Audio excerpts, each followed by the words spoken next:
Meeting to order. It is May 20th. This is a meeting of the Audit and Finance Committee. And so in attendance, we have the two committee members, myself and Mayor Pro Tem Harvey Ward. So our first order of business is to adopt the agenda, and without objection, we'll consider the agenda adopted. Is that fine with you, Commissioner? Yes. Mayor Pro Tem, all right. And then our next order of business is approval of the minutes. Were there any corrections or additions from that? Okay, and then we'll consider those accepted by the committee. So moving right on to our first discussion item today, agreed upon procedures for Gainesville's Reichert House Youth Academy. We're glad to have gotten this report back to us, and so I'm going to turn it over to our city auditor, Ginger Bigby, for a brief introduction, and then we'll get a more thorough explanation of the report. Ms. Bigby, welcome. Thank you. Thank you, Mayor Poe. Thank you, Commissioner Ward. We would like to introduce Robert Lemon, our audit consultant from Carr Riggs Ingram, who performed the agreed upon procedures for Reichert House. So he can give you some background for the agreed upon procedures, and he will present the two reports.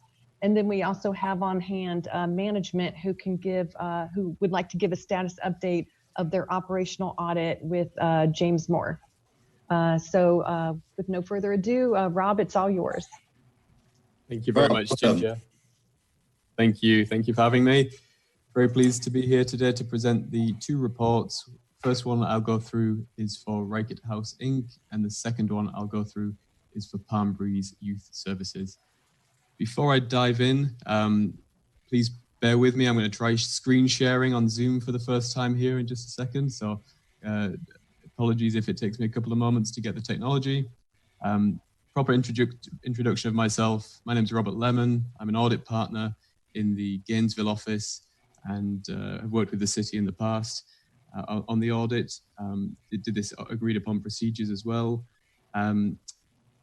First off as well, I want to thank everyone who assisted with the reports. Lots and lots of information, as you're going to see, lots of transactions, and I really appreciate everyone helping us get the information. And before I dive in, I just want to clarify that under the technical standards that we did these reports, it is called an agreed upon procedures. That's the technical term, and it's exactly what it sounds like. We only perform the procedures that we were asked to perform, nothing added, nothing taken away. So the report will not include an opinion or kind of like the conclusion you would expect from an audit. It really just is here to present facts. So that's what I'm going to dive into. So with that, let's try and start sharing my screen. Okay, I believe you can now see the front cover of the Reichert House report, so stop me if you can't. No, we're good. Excellent. So the report, there's a front cover, but let's dive in. The report's kind of in two pieces. There's the next 3 or 4 pages are going to summarize the specific procedures that we were asked to do, and it's got a summary of the results. Now, for the majority of the procedures, it refers to the detail further back. So in those cases, I'll talk more once we get further back into the detail. So you'll see that we did procedures. The first step here, number 1, was a general procedure. Obtain the bank statements, because the vast majority of the procedures we did were over receipts, cash receipts, and cash disbursements, all driven off the bank statements. So that was step 1, and as you can see in the results, we'll get to Schedule A, where we'll present some detail. Then just below it, number 2 starts with our receipts procedures. Again, I'm not going to talk in the detail here on what we did over receipts. You'll just see that there was procedures here. Procedure number 2, 3, 4, and 5 was all various procedures we've done on results and things we're reporting on in the results on receipts. And then starting here on procedure number 6 is where we start talking about cash disbursements, where we've done a number of procedures that we're reporting on and investigated as it relates to the disbursements. Things like the nature of the disbursement, we're reporting on all the amounts and what backing documentation there was. So that's what we'll talk about once we get to the disbursement section. You'll see procedures 6, 7, 8, 9, 10, 11, 12, 13, and I think 14 on the next page will all be detail on the disbursements. I'm going to pause here at procedure 11 because this one is not, as you'll see in the results, addressed in the summary tables. Procedure 11 on page 4. This one asks us to look at the internal controls and describe the internal controls over disbursements. So as you'll see here, there were 2 controls identified with the individual who approves all the disbursement requests. The difference, the second control just adds another layer of review, and it's for things over 10,000, and at which point a community foundation board member would also review the check. So I just wanted to talk on step 11 here before we get into all the detail, because that one isn't really covered further back. So again, 12 and 13 are going to be detailed out later on. Number 14 was a procedure we were asked to do as it related to salaries and wages. If there had been salaries and wages, we would report whether they had been specifically authorized by another individual, whether they had been authorized by the person receiving the salaries and wages, or whether the evidence couldn't allow us to draw a conclusion. But for Reichert House, procedure 14 is not applicable. We did our investigations, and as you'll see shortly on the disbursements, there were no salaries and wages disbursements, so this procedure did not apply. And the last thing, the only thing that wasn't specific to receipts and disbursements was procedures on mentoring classes. And the procedures we were required to do was to inquire about what mentoring classes had taken place by Reichert House Inc. and report whether they had attendance logs and a list of like an agenda of what was going to be covered. However, when we did the inquiry, we got the answer that there had not been any mentoring classes performed by Reichert House Inc. Therefore, this short little explanation on this page here, number 5, for item 15, just explains that. So there won't be anything further on those. So that's the structure of the report. As I said, the vast majority of the steps in the agreed upon procedures are kind of covered in the back here. The wording on the final page, in the introduction, that's our standard independent accountant's report, just explaining that we've done these procedures. But this is where we start to dive into the detail. Page number 7. As I said earlier, step number 1 required us to obtain the bank statements and clarify certain details like the account number and the period in which it was open.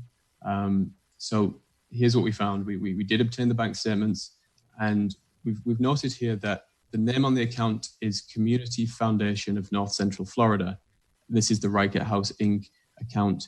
It is held with a separate organization, and that's why the name on the account, as you'll see, is Community Foundation. So the money is within their account, but they maintain an independent or an individual sort of detail account for just the Reichert House Inc. record. So that's what we used when we were going through the bank statement and the detail of the Reichert House transactions. You can see that the dates covered were from January 2016 to December 2018. Our full scope would have gone back to October of 2015, but the account was only opened, as you'll see in the results on the screen, in January of 2016. Therefore, there was nothing to look for in the remainder of the period. So that was the detail there of the account we looked at.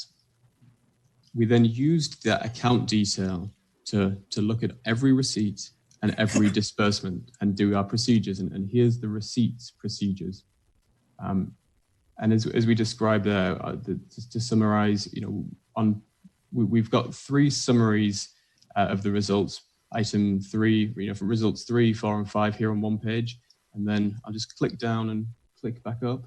You'll see here's the detail of every transaction. It goes on for a few pages, but rather than speak to, I'm going to just show you on the screen all the detail, and you'll see it's a lot of, we've had a lot of information to try and display in a summarized format. So rather than go through all those pages all the way through to page 12 by transaction, I'm going to speak at the summarized level, which I think will probably be easier for everybody. So procedure number 2 says to report all of the cash receipts. which is what we've done. And then procedure number 3 asks us, what was the nature of the receipt? So we had pre-agreed certain categories we were going to report. Did it fall into the private donation category, the government donation, grant funding, other receipt, or was it something we couldn't determine, or there was just nothing at all? So I'm going to jump down here, and so you can understand how the report is structured. You've seen the letters there under results 3, what each letter means. So in this column here for results 3, if you've got an A or a D or a C, as you can see, that correlates to one of these categories. The A, obviously the private donation, the C, the grant funding, the D is an other source. But just to speak at it on the summarized level for results 3, when we looked at the nature of where the funding had come from, 86% of the transactions and the receipts came from a private donation, 13% coming from grant funding, and 1% coming from an other receipt source. So that was procedure 3. For number 4, results number 4, this is where we look at whether it was, if it was a donation, does a donation restriction apply or not? And here we found that, and again, let me just show you down.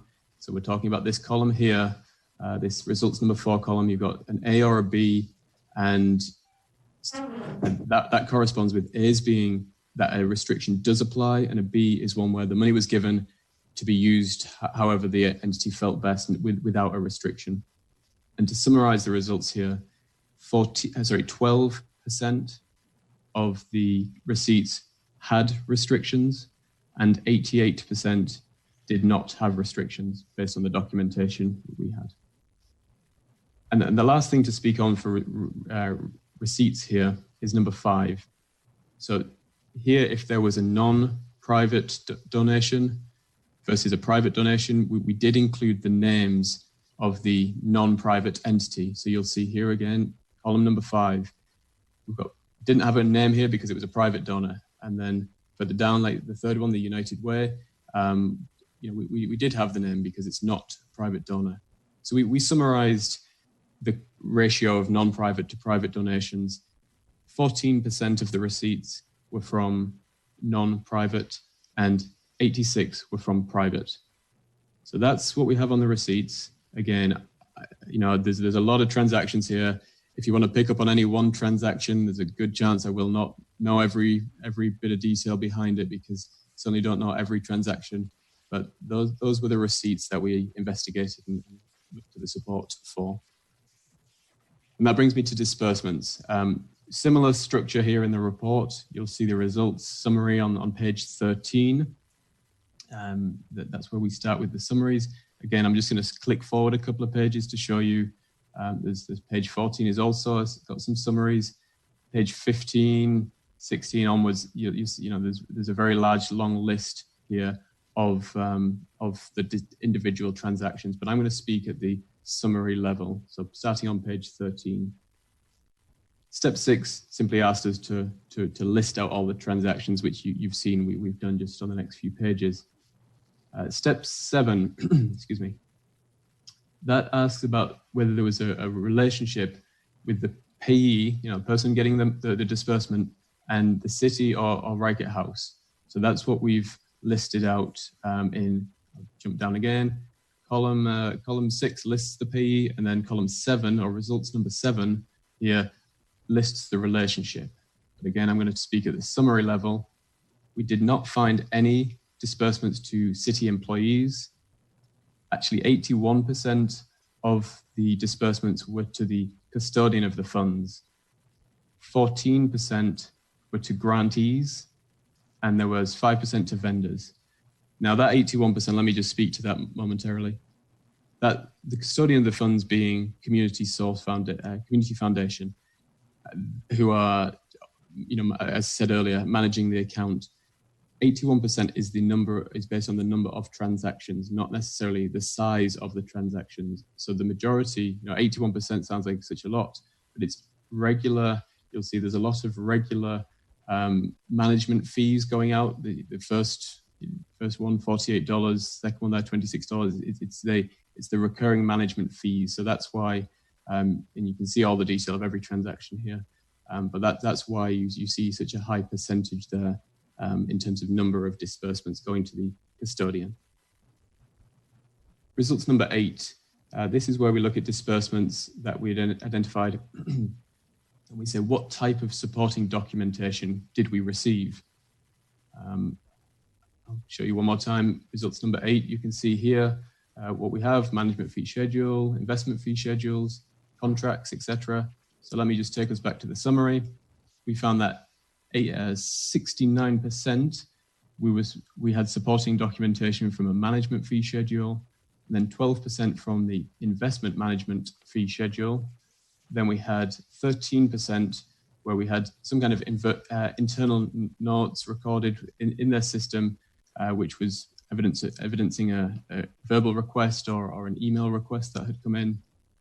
3% was supported by contracts, 1% from a letter from a grantor, 1% was an external email, and 1% of the time the evidence was an invoice. So, continuing to move through to results number 9, this is where we looked at what supporting documentation was available and described the nature of the transaction.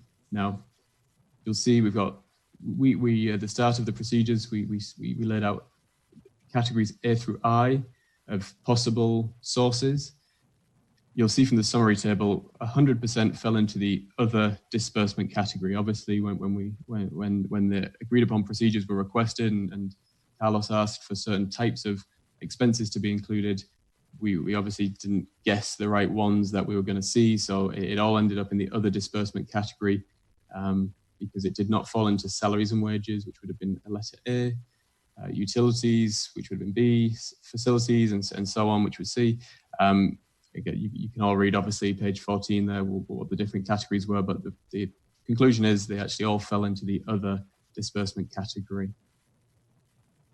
And then for results number 10, we looked specifically at the documentation we could get to support the transactions and said, was this something that was from an external third party?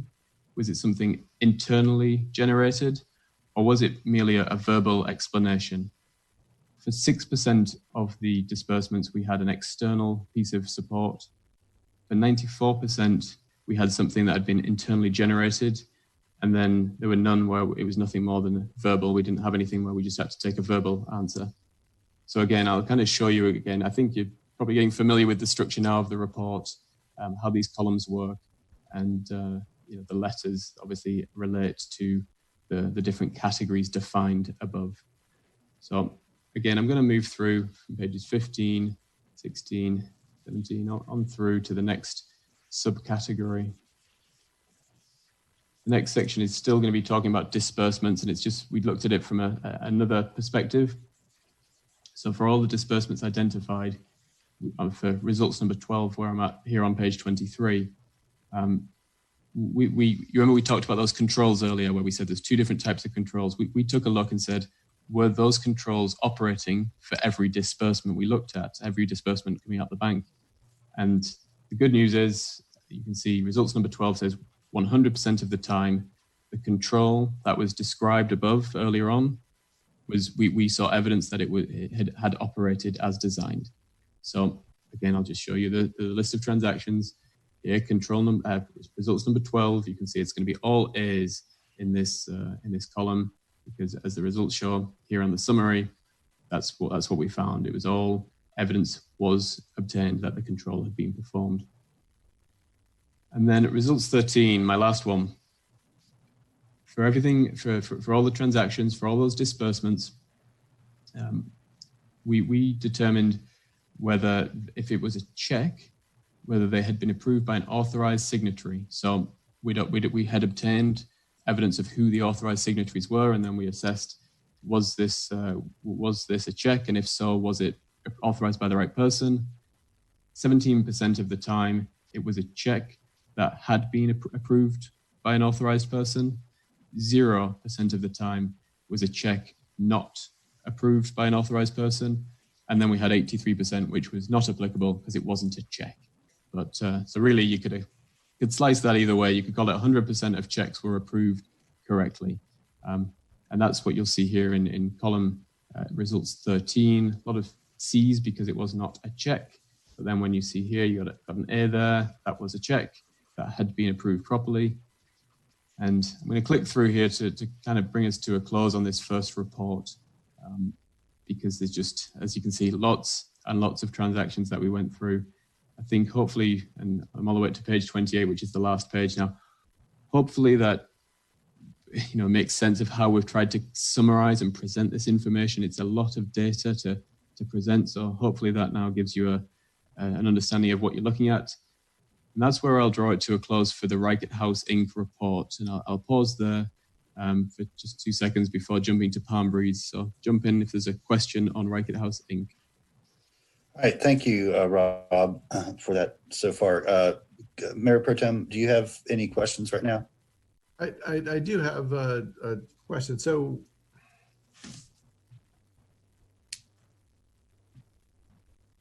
the C category indicates that it's not a check. Yes. So what were these? So it could be an electronic transfer or a wire transfer. Yeah. All right, that makes sense. Okay. So my apologies. It wasn't as if there was just cash being. No, sorry. I should have been clearer. It was like basically a wire transfer. Okay. Because I could not for the life of me understand why there were all these odd amounts going to the community foundation. Understood. Yeah. Okay. Perfect. Thank you. On my screen here, I'm just bringing up the Palm Breeze report. So if you're ready for me, I can dive into that one. Yeah, go ahead. Please continue. Okay. Well, so very, very similar structure here. Let me just say that the one difference in the reporting, as we said earlier, agreed upon procedures is nothing added, nothing taken away.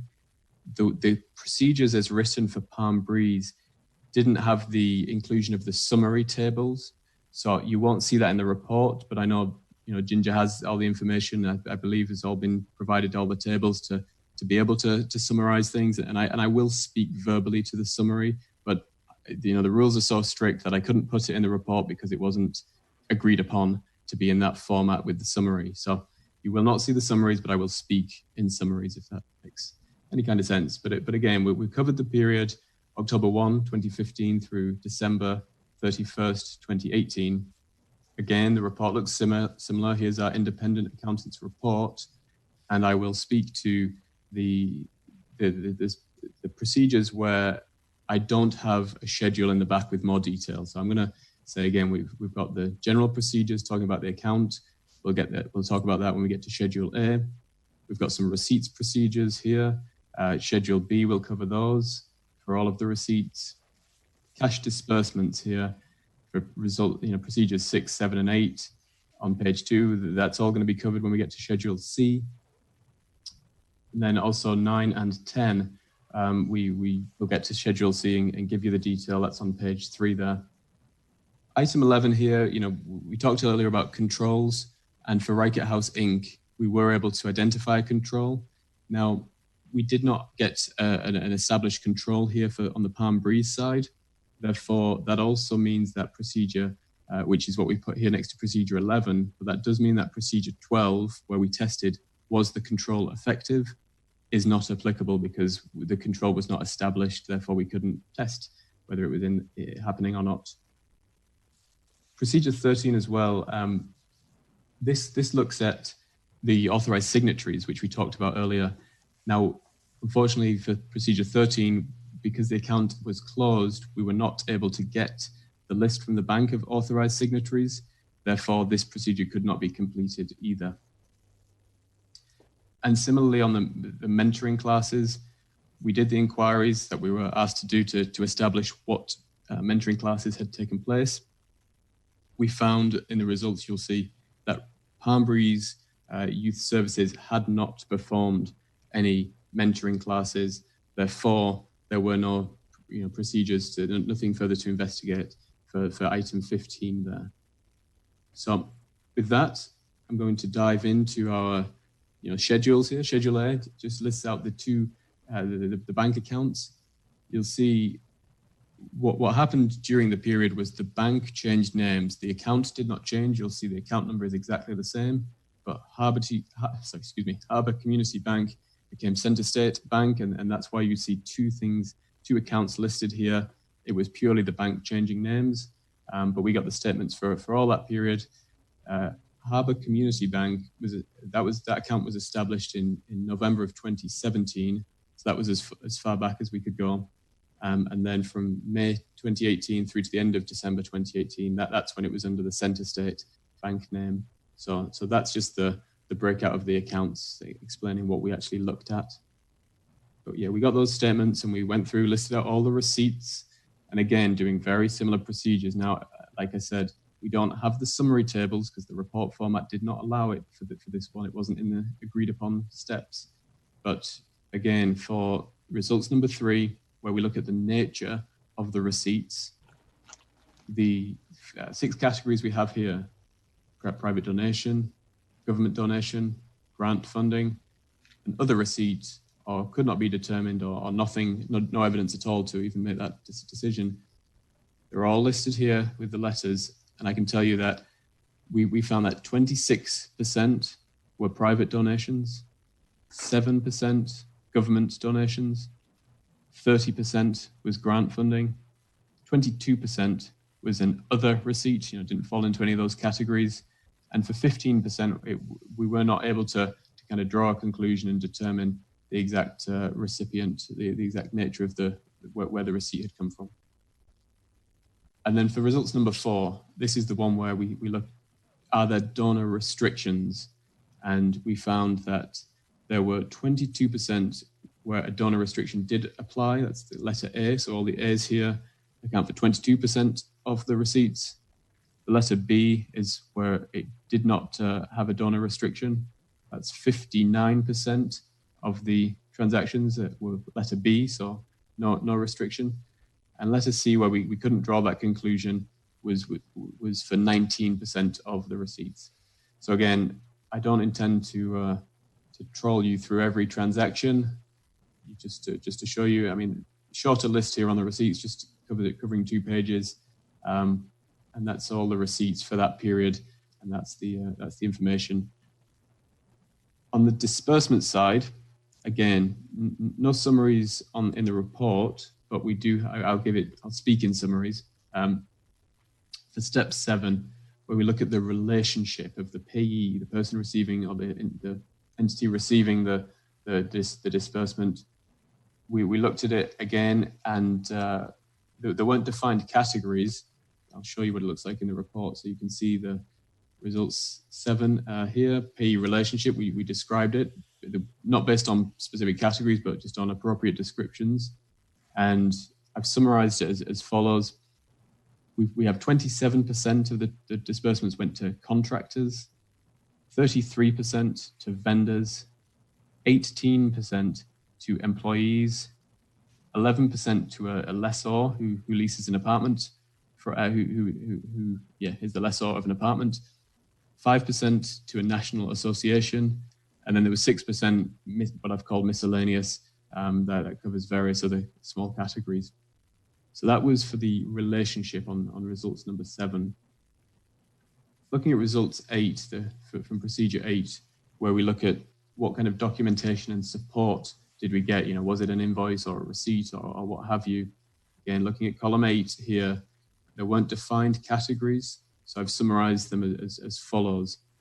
We had 44% of the transactions were supported by an invoice or a receipt, 24% supported by a timesheet, 10% supported by a payment ledger, 8% by a statement, 14% then comes in the miscellaneous category, and there were none where we had no support. There was 0% with no support for results number 8. So again, when you get in the detail, you can see the specifics on a transaction by transaction basis, but that's the summary.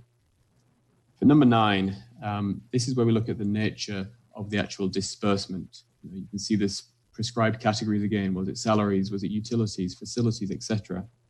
The summary gives 24% salaries and wages, 20% utilities, telephone, rent or insurance, 1% facilities, none for repairs and maintenance, 11% event, food and supplies, 3% travel or fuel mileage.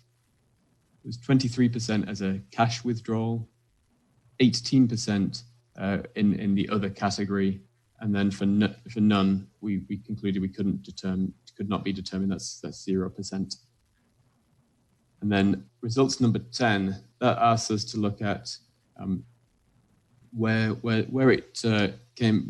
support came from. Was it external third-party support? Was it something internally generated, or was it something that was just a verbal answer? There was no physical support, just an explanation. We found that 90% of the disbursements had external third-party support, and 10% was internally generated support, with none where we just had a verbal explanation. And finally, my last item that we dove into.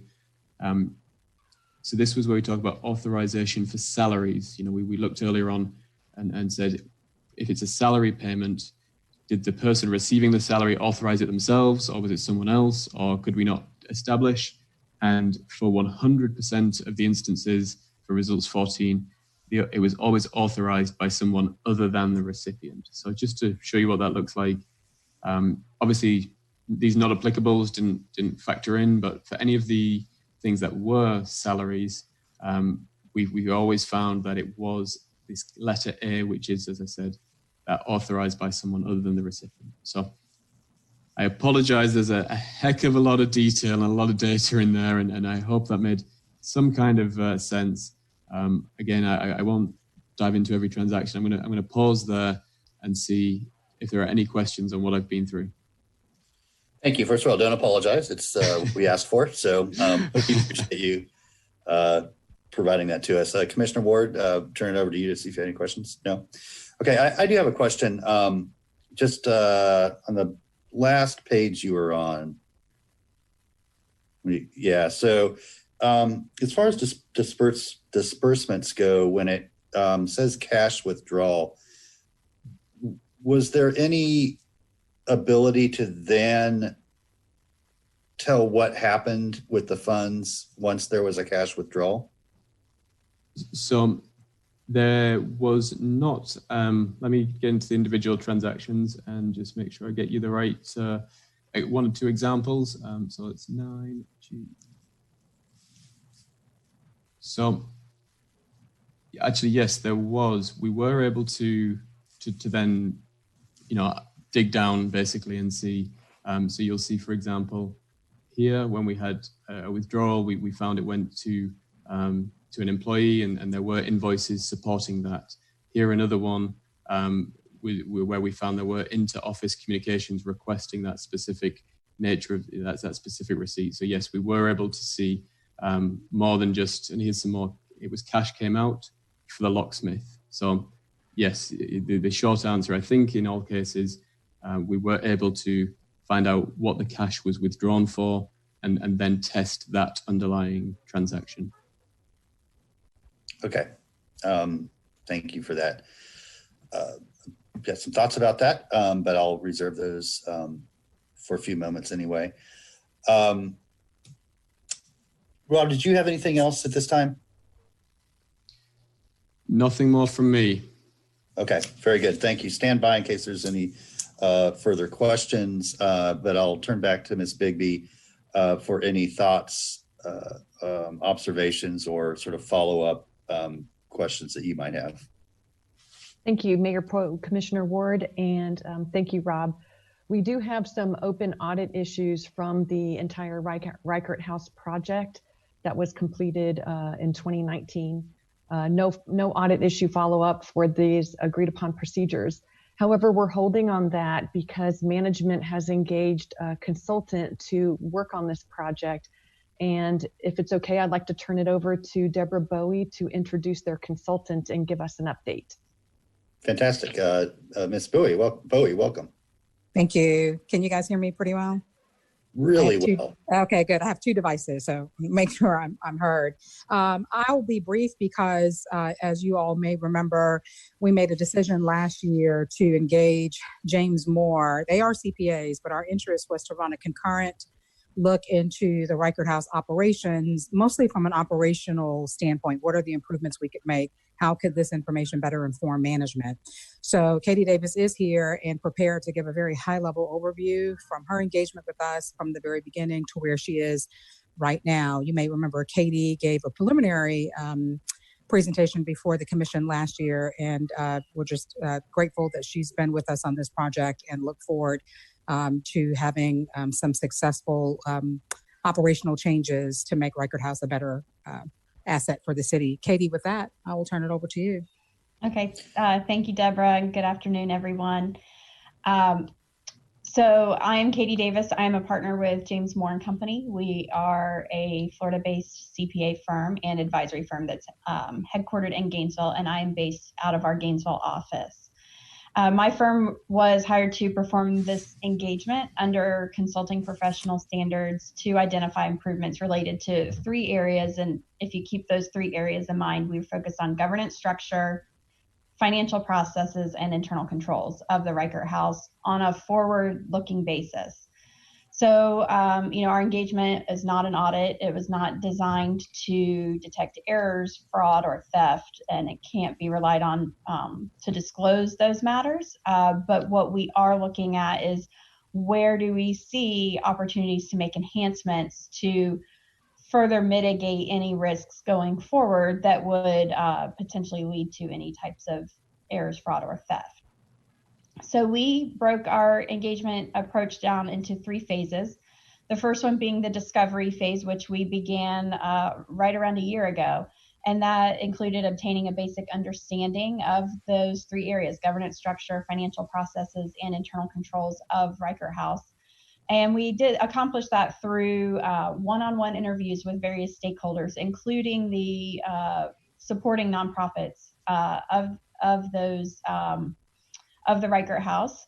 It also included city employees, and it included city management. We also performed an anonymous digital survey and obtained a lot of feedback around that. And we reviewed historical documents. And then as things went on, we were reviewing drafts of the ongoing investigation as well. And that was really just to provide a basic understanding and give us context as we went into the second phase of our project, which was defining where the group wants to see Reichert House go. So we started by facilitating a half-day value assessment workshop with about 15 select stakeholders of Reichert House. That included individuals from city management, individuals from GPD, and individuals representing Reichert House staff, and individuals representing the various nonprofits that support Reichert House. And in that session, we covered on best practices in financial processes, internal controls. It was training, and to allow them to start opening their mind and thinking in those terms as we started to set and define goals and objectives, evaluate the current state of how governance is structured and how financial processes and internal controls are currently established, and then brainstorming solutions. And it was a really productive session and something that was seen as valuable so much that they requested one action item coming out of that was to facilitate a similar half-day session with additional select Reichert House staff to get their perspectives as well. And so that was completed. And now we are in the third phase of the project, which is the delivery phase. So we are to provide a report to the city summarizing our recommendations for improvement and a tangible action plan for implementation of those recommendations. And we're currently having conversations with city management about some options that are currently being explored for the governance structure. And until those options are explored and a structure is agreed upon, we are holding, we are unable to make additional recommendations until those options have been explored. So a couple of the options that they're looking at, both of which involve remaining within the city, including having a single accounting structure and function. One of those options would utilize enhanced city financial management and monitoring for the financial processes and internal controls. And the other would utilize an outsourced external fiscal agent to manage and monitor those processes and internal controls. And the city is still monitoring or evaluating those options and weighing out pros and cons of each of those. And once that determination is made, we will start to refine our recommendations and tangible action plan for next steps.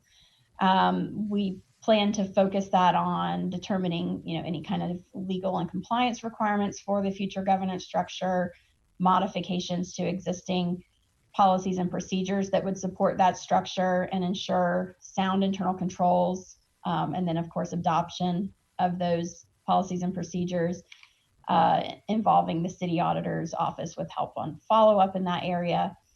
Also looking at evaluation of staffing needs to dedicated to carry out those policies and procedures and training for those people. Consolidation of financial records into one system, formalizing funding agreements for outside funding, identifying with the city attorney any potential conflicts of interest or transparency, concerns around city employees that might be involved in entities that might fund or otherwise support the Reichert House. So there's transparency there.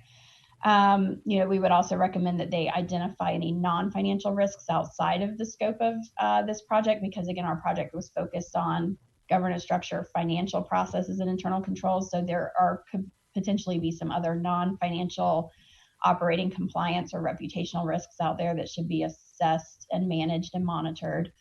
And then creation of a strategic plan, which would include evaluation of the overall mission and purpose and making sure that continues to align with the future governance structure and policies and procedures, and making sure there's alignment and balance between community engagement and city stakeholder engagement. And all of the implementation, once we have a sense of the direction the city wants to go, we'll have more refined recommendations in those areas that I just listed off. And the implementation of those action items are to be performed by the city and the actual implementation steps aren't part of the scope of this project, but that is an area where a firm like ours could assist with implementation of certain action items, such as formal documentation of financial processes or a final review of, the new policies and procedures to confirm that the internal controls are sound and that the structure is there. And so that is something that an outsider could do to provide an additional check and balance. But that would be under a separate engagement and not part of this current engagement. So until all of the options have been weighed and due diligence has been performed internally, we are on pause. Part of that due diligence included the presentation today by Carr Riggs on the agreed upon procedures that they performed. And I plan to continue communicating with management to determine the best steps going forward. So with that, that was my high level review, and I'm happy to answer any questions that you may have. All right. Thank you so much, Ms. Davis. Ms. Bowie, is there anything you wanted to add to what Ms. Davis said? I'll just add, I see that the manager has joined us too, that we have had a few ongoing discussions as we work with James Moore's team to help us think about what the new structure might look like for Reichert House. Obviously, there are pros and cons on both, and we really want to make a pretty well-informed decision. I think we're nearing the end of that, so that recommendation will be forthcoming to the manager soon. Great. I was going to ask about timeline, so it sounds like the timeline is soon. Yes, I mean, obviously, we started this work really before the pandemic, and so for us, it's been a matter of reviewing the options and internal operation. Certainly, we've had a lot of other things going on as well, but I would imagine we ought to be ready within the next month and a half, possibly sooner, to give a list of recommended options for the manager to consider before he could make a formal update to the full commission. Great. Thanks, Ms. Bowie. Mr. Feldman, anything you wanted to add to that? Just the definition as soon as we can do this. I recognize the long history with Reichert House. The chief and I have had lots of discussions about how it can move forward on there. I will tell you that there are several options, and I think Katie alluded to what they were, but I'm not inclined to recommend that a separate organization be established where we have to convert city employees to non-city employees. That just doesn't seem to work from any sort of program that we could ever implement. So the real question in my mind has been, how do we design a system that achieves the goal, integrates the employees that we have into a program that can basically deal with these at-risk kids in an effective manner, as while being fiduciarily responsible. So okay, that's where we are. Right on. Commissioner Ward. Thank you, Mr. Mayor. I'm pleased to I'm pleased to hear the preliminaries on your report. I look forward to being able to get a look at it. This is not a unique circumstance with the city of Gainesville. We do have a couple of other, just off the top of my head, I can think of Parks also has a separate foundation or two that interact with the city of Gainesville. But looking at the audit, the procedures report from CRI, and kind of trying to bring all this together, it's a confusing process, and our engagement of CRI and James Moore to audit separate organizations that work through Reichert House or work with Reichert House, like the Community Foundation or Palm Breeze. There's a lot going on there. I would hope that we can find a way to standardize what we're doing with that going forward, because it is. I did not expect that anyone would find anything wrong here. I'm very pleased to see that the funds are accounted for, but that's what I expected. But I would like us to try to find a way to streamline as we move forward, and I look forward to the full, the full report on that. There needs to be a way to bring this a little more into our normal procedures, and I don't know what that looks like exactly, but the way it's been being done delivers services extremely well. I don't do anything to upset that apple cart, because the people who need to be served by this are being served very, very well for the most part. So I don't want to mess that procedure up, but I do want something that's more standardized with our standard city procedures. So I appreciate all the effort that's gone into this. I appreciate that we're able to account for the money coming in and the money going out. I expected no less. But I really look forward to being able to standardize our Reichert House administration and financial procedures, so that they look like, or look more like, the rest of what the city of Gainesville does. So thank you. Thank you. Ms. Bigby? Thank you, Mayor Poe, Commissioner Ward. I want to thank Ms. Bowie, Mr. Feldman, and Ms. Davis for giving us an update today. And I just wanted to clarify, internal audit engaged CRI for independent and objective agreed upon procedures. Management engaged James Morris, that's Ms. Davis. So where does my team come in? Well, we have overall responsibility for monitoring the control environment. So James Moore is working with management to come up with some plans. Management is going to decide on the next best steps. Regardless of James Moore's recommendations and what management decides to do, those risks exist. So internal audit will continue to perform an independent objective assessment of those risks. So Ms. Davis had mentioned some risks that might be beyond financial risks. There might be reputation risk or public safety risk. So we just want to make sure that the entire control environment has been strengthened regardless of management's next steps. And so we will perform that control environment evaluation regardless of the recommendations and management's next step forward. Okay, very good. Thank you. And thank you, everybody. This has been a somewhat long process, but the goal from the beginning was to help improve the organization so they can kind of set out on their next several decade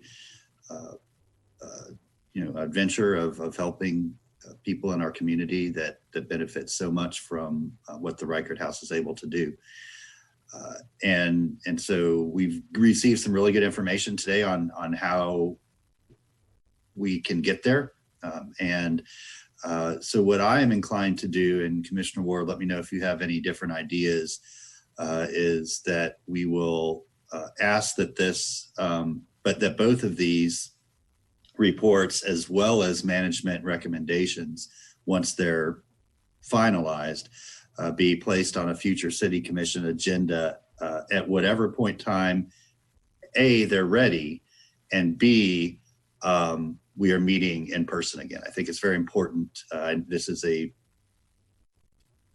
very beloved institution within our community, and there are many people I know that want to make sure that they are able to share with us their thoughts as we move into the sort of next version, next generation of the Reichert House. And so that will be sometime after July 7th. Let's put it this way. It'll be after, Larry, I got you. It'll be sometime after our summer recess because the governor's order has virtual meetings through July 7th. So sometime mid to late July at the earliest, and the other contributing factor to when this comes back to the full commission will be when the recommendations are finalized and ready to be put on an agenda. So Commissioner Ward, does that sound like a reasonable recommendation to make to the full commission? Okay, so Larry, I know we have at least one caller on the line, so we'd love to hear from them. Just tell us who you are, and you'll have 3 minutes to share your thoughts. Yes, sir. We should have Mr. Brian O'Brien standing by. Mr. O'Brien, please go ahead. Sure. Hi, Mayor Poe and commissioners. Hello. Hello. Please go ahead. Yes, hello, Mayor Poe and commissioners. Yeah, we hear you loud and clear. Very good. Good to see you, Mr. Poe. The question I had was, I understand the CRA reports that were just presented, and I wanted to know if Ms. Bigby has looked at this Part A of the audit that was completed last year, and it has references to this same set of circumstances going back to 2010, 2013, 2013, 2016, 2017, and try to understand how it could be 10 years later and this issue has still not been resolved for the good of the community and the Reichert House.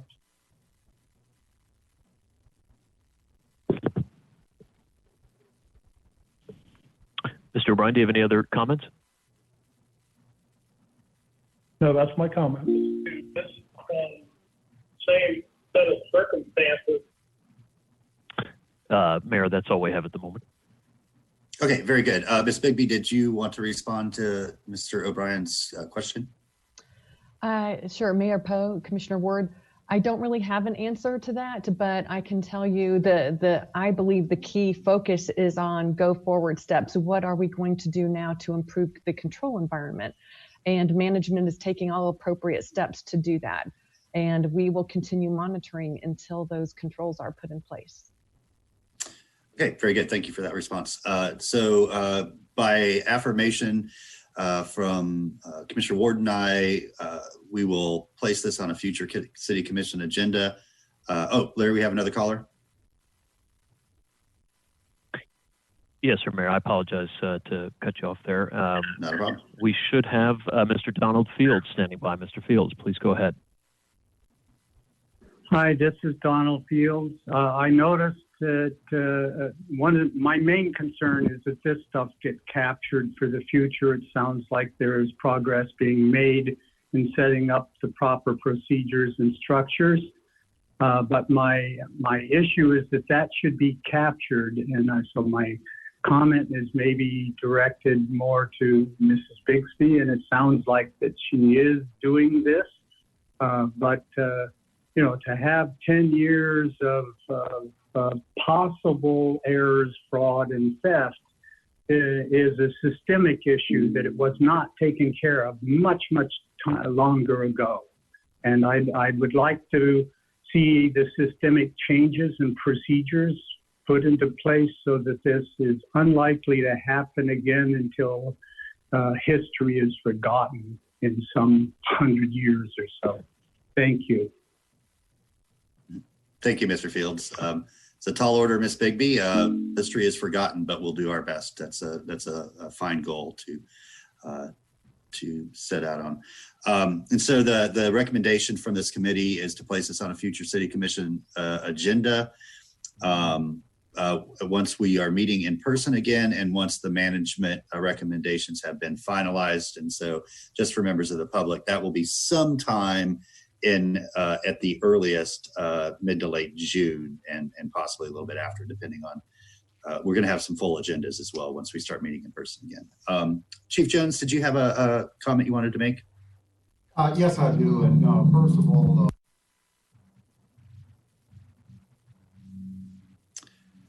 Chief, we can't hear you. You're muted there. You hear me now? Yes, although there is some background noise, but yeah, we can figure it out. Do you hear me now?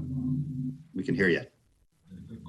Okay, first of all, I would like to thank the commission for getting us up to this particular point right now. I would be remiss for the hard work that the staff has did working with a very challenging population.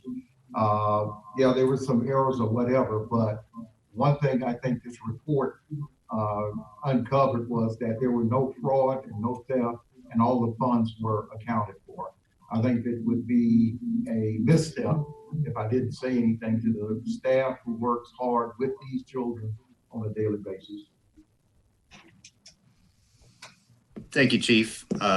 Absolutely. It's a Herculean effort that they carry out. And I was thinking just, Chief, about the increased need for what the Reichert House does under these incredibly challenging times, especially as we move forward and try to get things back to normal. So we'll be leaning heavily, I'm sure. Commissioner Ward, I'll turn back to you and then Ms. Bigby. Thank you, Mr. Mayor. I did want to say something very much like what Chief Jones said. I don't want to let comments just go out into the ether as understanding. There was no fraud or theft determined here. Let's be clear on that. To insinuate otherwise is inaccurate at this point. The reports that we have in hand do not substantiate that there was fraud or theft or money gone or any sort of thing. So I think it's important to state that for the record, as I'll do again when this goes to the full commission. Thank you. Thank you, Ms. Bigby.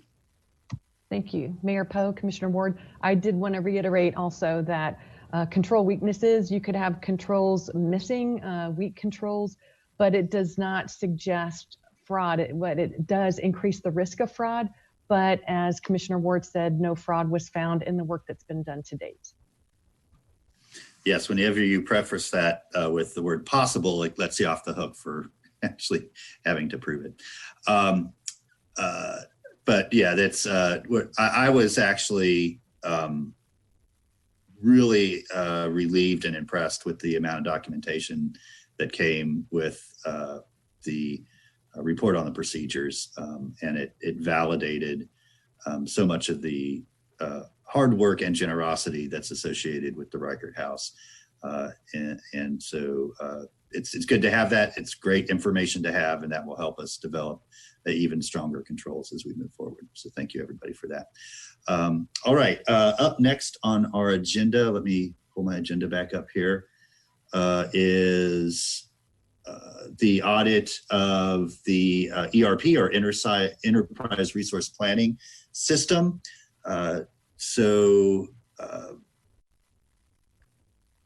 Ms. Bigby, you said you were going to turn it over to me, but let me recognize you first. Thank you, Mayor Poe, Commissioner Ward. I would like to introduce our IT auditor, Vince Iovino. Vince completed this audit, and he will be presenting the report. Vince? Very good. Vince, welcome. Hope you're doing well. Yes, thank you. Thank you, Barry. Well, hopefully everybody can see the report. Yep, we're good. Okay. Well, good afternoon, everyone. I just want to start off by thanking the folks at General Government and Jury U, for allowing me to sit on meetings, request documentation, examine processes, send out online surveys, vetting out findings, all the things that go into an audit. Everyone has been very, very courteous with their time. And, this report doesn't get completed or have the value without their cooperation. So I just want to start off by saying thank you. This audit here is our third and final interim audit report in the General Government's ERP system implementation. The test stage is the fourth of 5 implementation phases. And it's our last chance to make sure that the application will be successful going live. The test environment, I'm just switching down to the next page as far as the executive summary. The test stage, the test environment has high inherent privacy risks due to the use of live employee data, elevated access privileges typically needed to test processes, and there's typically less user authentication controls than in a production environment.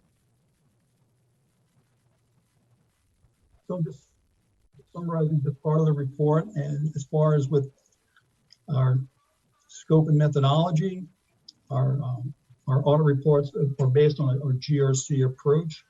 So for governance, we rely on COVID 2019 for risk. Brought in, as far as there's a new framework, the NIST Privacy Framework 1.0, which we brought in some controls due to the employee data, and also in compliance, for example, the Florida statute.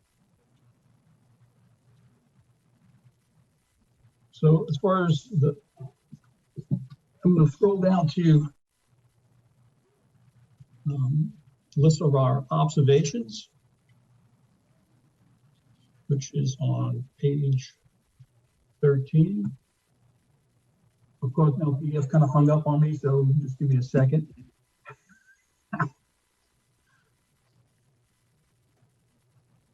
What? Always something. Well, I guess if I can continue here. Marie, would you be able to share the presentation if Vince's screen does not free up? Yes, I should be able to. Yeah, so Vince, why don't you unshare your screen and then we'll get the clerk to put it up. Sure. I'm surprised it doesn't actually happen more often. It's quite amazing. All right. I think when we practiced this, she had to unshare my screen because I lose it. Oh, there we go. Thank you. Did we unshare it? Yep, we're good. All right. Not like the IT auditor having IT issues. So if we could, I just wanted to. All right, there we go. Okay, you guys can see it? Yeah, we're good. All right. So the audit observations start on page 6. And so as a summary of our findings on observation 1, that the GRU integration testing had not been completed. And so what we had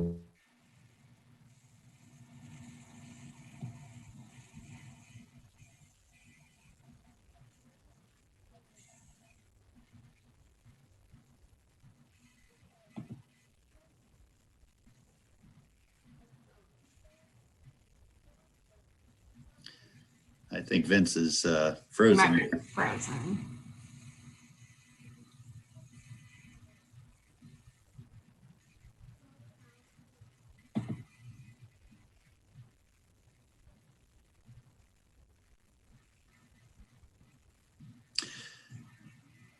I'll tell you what, Ms. Bigby,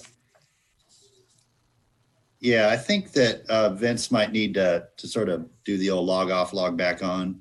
Okay. Perhaps. And so two choices, either if you feel comfortable giving the presentation, we could do that, or, hey, let's do this. Let's go to the next item, your quarterly update. Sure. Because I know you're prepared for that. Yep. And then when we get Vince back, after your update, we'll try again with the ERP audit. Sure. Okay, so Madam Clerk, we're just going to move on to the city auditor quarterly update. It does look like he is back in the meeting. Oh, you do see him back? Yeah, I don't. Oh, maybe I do. Let's just do the quarterly update. We'll let him get his software issues kind of reconciled there, and then we'll come back to it next item. Okay. So this is a first-time quarterly update for the commissioners and the public and employees to have a little more transparency into what is going on in internal audit. And we'd like to share how our resources are being expended. And also convey the level of risk that we're seeing, so that's communicated through audit issues and the enterprise risk assessment. So I'll jump on over. I'll have to look at my handout to see what page we're on. On page 3, I can skip that page because those are the 2 audit reports being presented today, and these 2 audits are now completed. On page 4, for internal audit work in progress, we had a grant administration, governance, and internal controls audit that we had begun. We put it on hold due to management constraints with the Gainesville Cares program and a couple of other external audits going on. Meanwhile, we decided to divide that audit up into 2 phases. So phase 2, which is on hold, is the original audit objective. Phase 1 is the objective is to be available to assist management with the Gainesville Cares program and to assist management with obtaining grant funding, FEMA reimbursement, any way that we can help with the COVID disaster recovery efforts. Okay. On page 5, the central government investments audit. This is a limited scope audit. It will have very minimal impact on management resources. This was started, it's been on the audit plan for a while, so we expect to be able to deliver this and report it at our next, probably at our September Audit and Finance Committee meeting.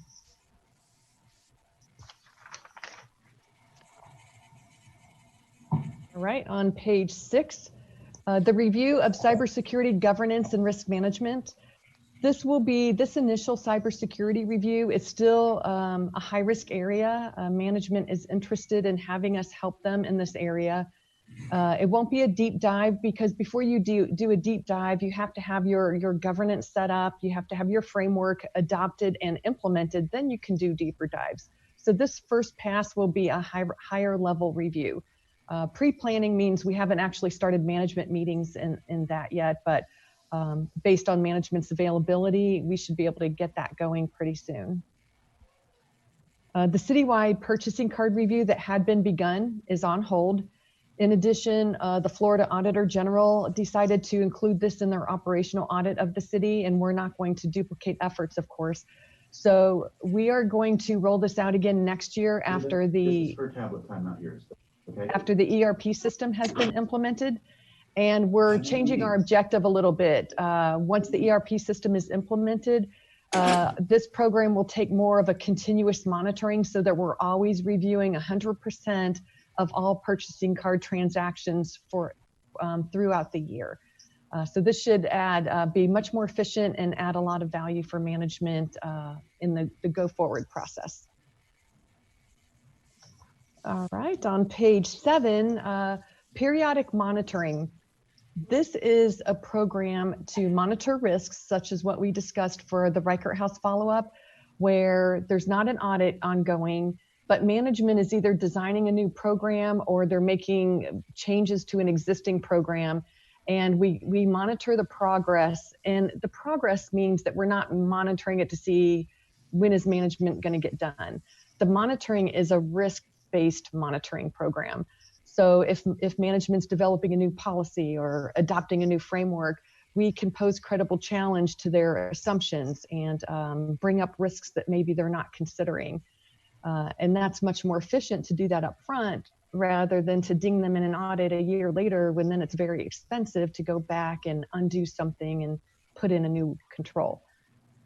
So we're hoping that the monitoring will offer more value in the long run, and it is much more efficient and less time consuming. Right.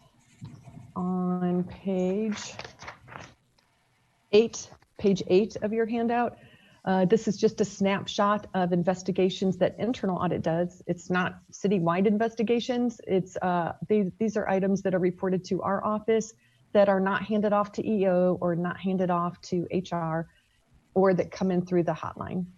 So we just like to keep you abreast of the fraud categories that might be coming in over time, and of what's been opened and closed recently. So I started this reporting period as of January 1st, 2020. Okay, on page 9, this was a big lift for us. We introduced a new audit issue follow-up process. Our auditor, Rebecca Anderson, is managing this program. She devised a template. She's already implemented the program. What this entails is the diagram explains the go-forward process. So it's different in how we write audit issues, how we agree on the action plan with management.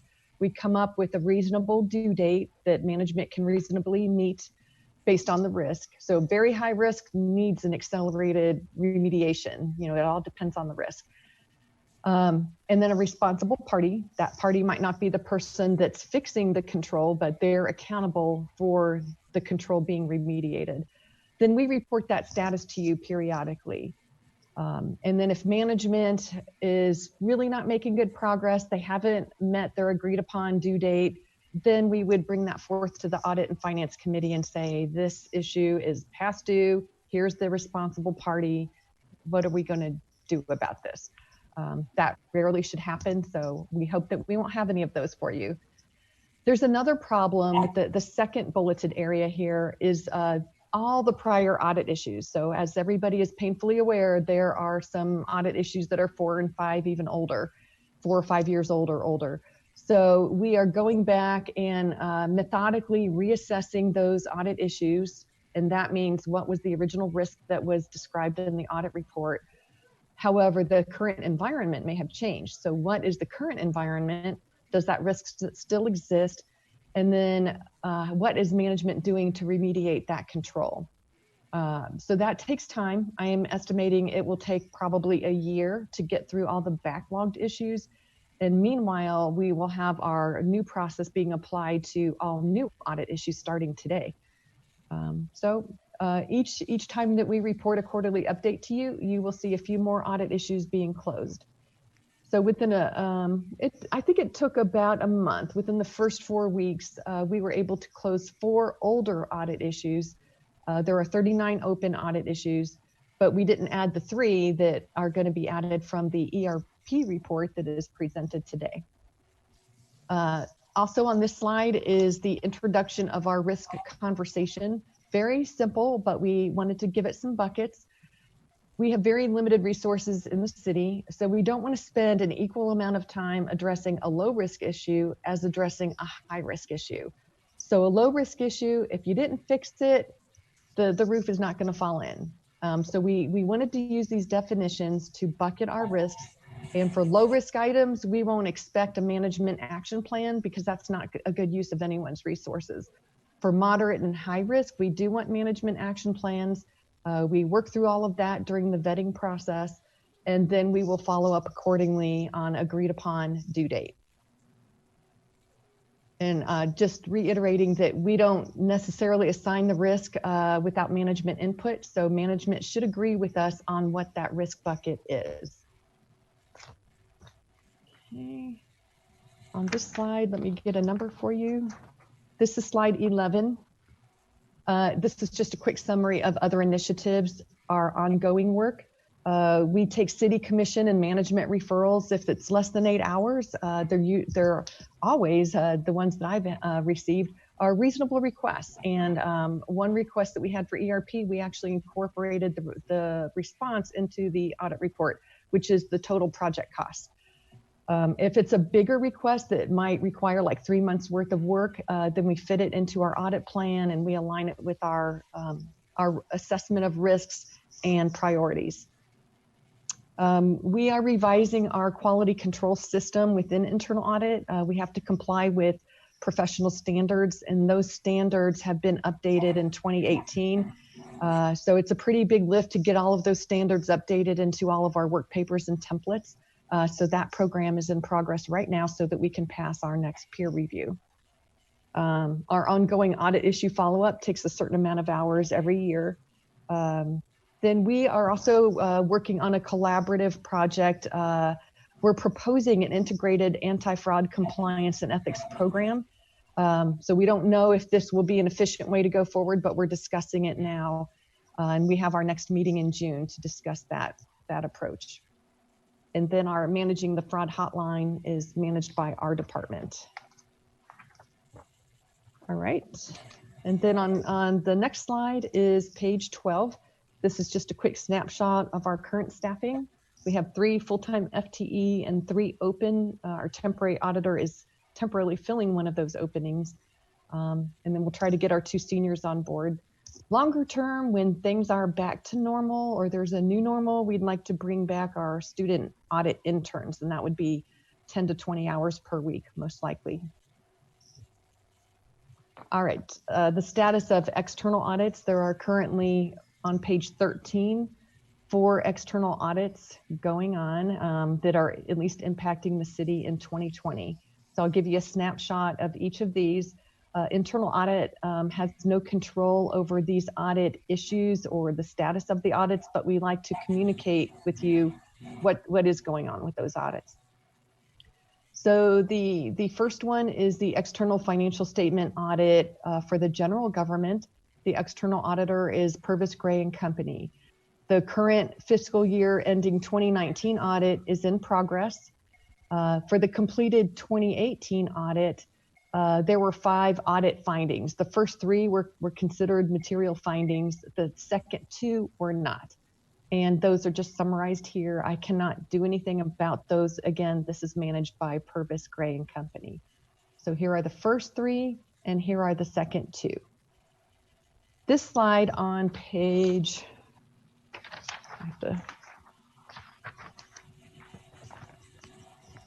page 16 shows the other reports that were issued by Purvis Gray in 2018, the fiscal year ending 2018. So last summer they were issued.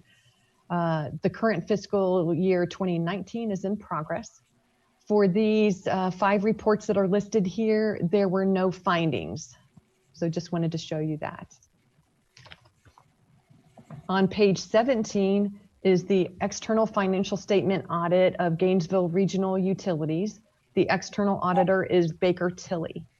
Baker Tilly completed the fiscal year ended 2019 audit, and those reports were published February 24th of 2020.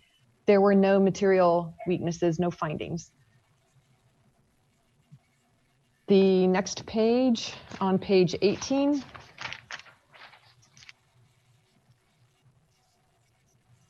this is the 2020 operational audit of the City of Gainesville conducted by the Florida Auditor General's Office. This audit is on track. There have been many audit information requests, as you can imagine. They have a pretty wide scope, and field work is approximately 15% complete. They still have a lot of work to do, and they might be able to report near the end of the year. We do have a weekly touch base with the Auditor General's Office just to make sure they're getting what they need and to work through any questions that they or management might have. So all of that is going well. It is a significant lift on some departments because the amount of information requests, but the Auditor General is being very understanding of the constraints and is working with all of the management teams as needed.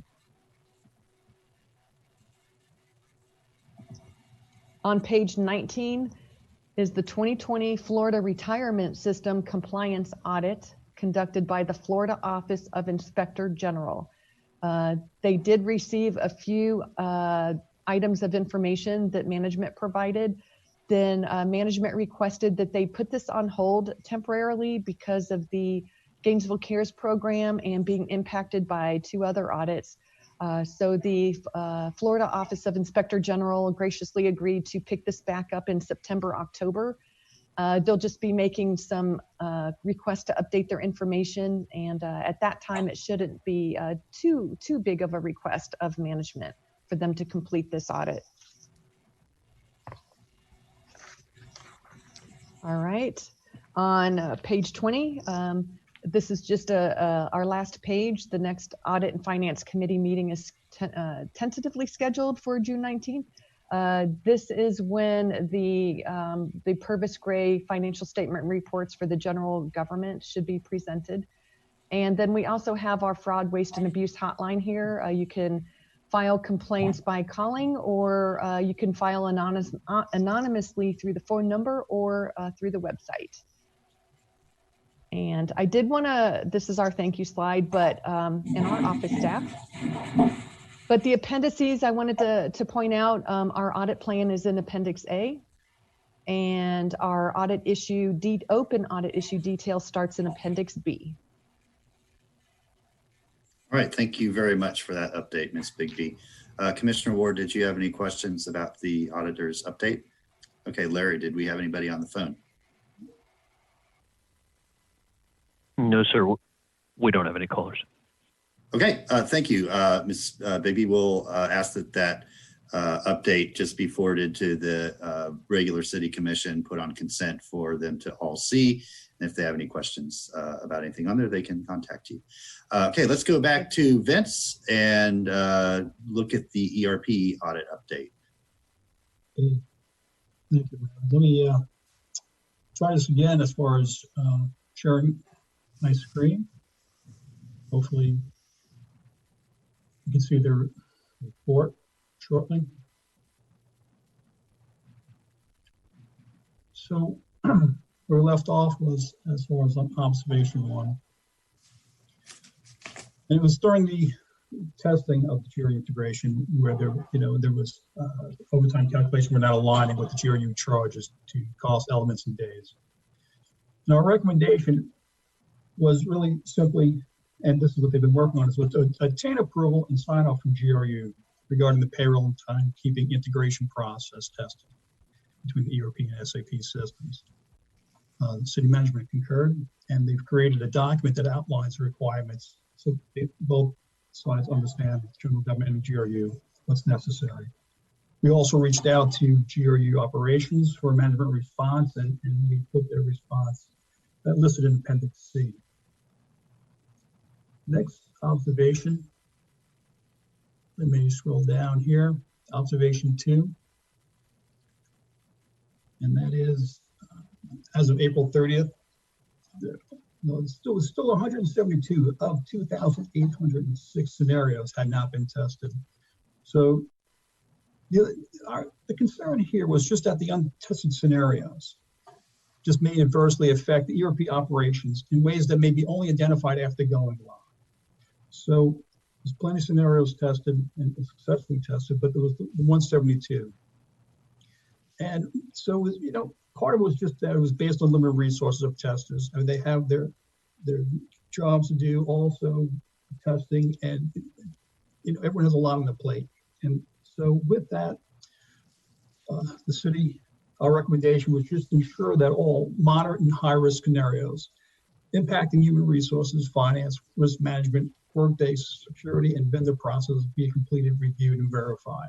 So this would be then a complete 100% part of the scenario testing for those areas. City management concurred, and they plan on completing 100% of the scenarios. We also have reached out to GRU operations for management response. However, this section really here was for vendors, not so much GRU, but we had still reached out to them, and in its entirety is listed in Appendix C. And if I may, the third and final recommendation had to do with the overall, this is for pre-production environments. And our concern was as far as the data security controls need strengthening. So, you know, the city had identified a privacy concern, and they required non-disclosure agreements to be signed prior to logging in as another individual. In our testing, we identified there was a security gap in not just when you log in, but also there's a proxy feature. But this proxy feature is only in pre-production environments, not the production environment. We also observed, though, however, that the system in the pre-production environments have activity logs, but they weren't being reviewed. And as far as finally, we were concerned because there are multiple tenants with live employee data residing in these different tenants as far as how they're handled once testing is. And our recommendation is to ensure, scroll down here, that all users accessing other user accounts sign a non-disclosure agreement. Periodically review user activities to ensure that sensitive data is not misused or inappropriately accessed or disseminated. And 3, work with Collaborative Solutions, who's the implementer, as they're the ones who create the tenants, to ensure that employee data is adequately erased from all the different production tenants and backup copies when they're no longer needed for testing.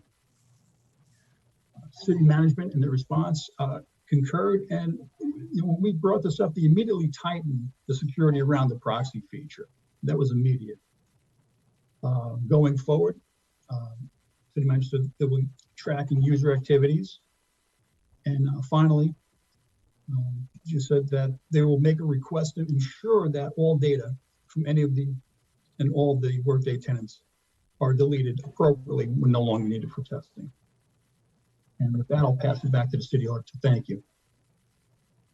All right, thank you, Vince, for the presentation. Ms. Bigby. I have nothing to add, so I'll turn it back to you, Mayor and Commissioner Ward. Okay, very good. Commissioner Ward, do you have any questions? And Vince, if you could take down the screen share just so I can see everybody a little bit better, it'd be great.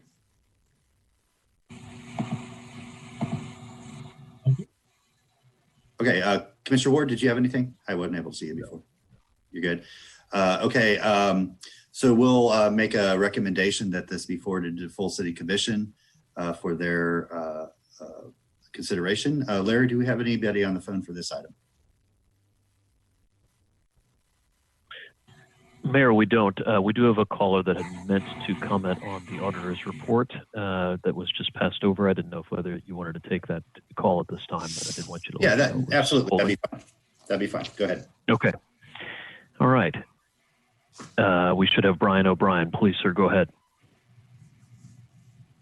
Hi, thank you, Mr. Mayor. I appreciate you taking that. I'm not sure how we're supposed to know when to call in. But, you know, I can just go ahead and give you my comments. I'd like to thank Mr. Bigby for this very nice update, the status of the quarterly update to the Audit and Finance Committee. And I appreciate her comments earlier on the answer to my question on the Reichert House. There's a couple things pertaining to the current item, interim report 3 of 3 on the general government ERP. Believe in interim report 1. I was present at your venue for interim reports 1 and 2 on the ERP, and I must tell you, I'm disappointed in reading the where we're at on the interim report 3, that some of these things haven't been straightened out. They were brought up in the beginning of the process,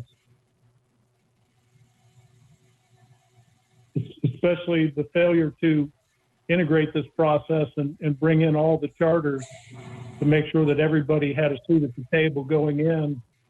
It appears now that GRU is saying that they were not brought into the process. And I'd like to know how we can get this far down the road on a major migration project with new software and have some of the same exact problems we had when GRU migrated to their current SAP system. Thank you. Thank you. Larry, do we have any other callers? That's all for now, Mayor. Thanks. Okay, thank you. Mr. Hoffman? I'll be very brief. So this is obviously a very challenging project for a variety of reasons. Anytime you're trying to replace a very customized legacy system that has to do timekeeping for not only firefighters, but linemen out in the field, bus drivers, it's going to be a challenge. Some things along the way I know we would do differently. And then, of course, all that's made moot to some extent by the pandemic. We have not had our integrator on site for quite some while. In fact, they're still not on site. So city manager and the team have decided to push this out so we can address all of these issues. And we'll be coming back, I'm sure, with some more details in the future. But that being said, tough project in any regards, and we look forward to delivering it as soon as it is appropriate to do so.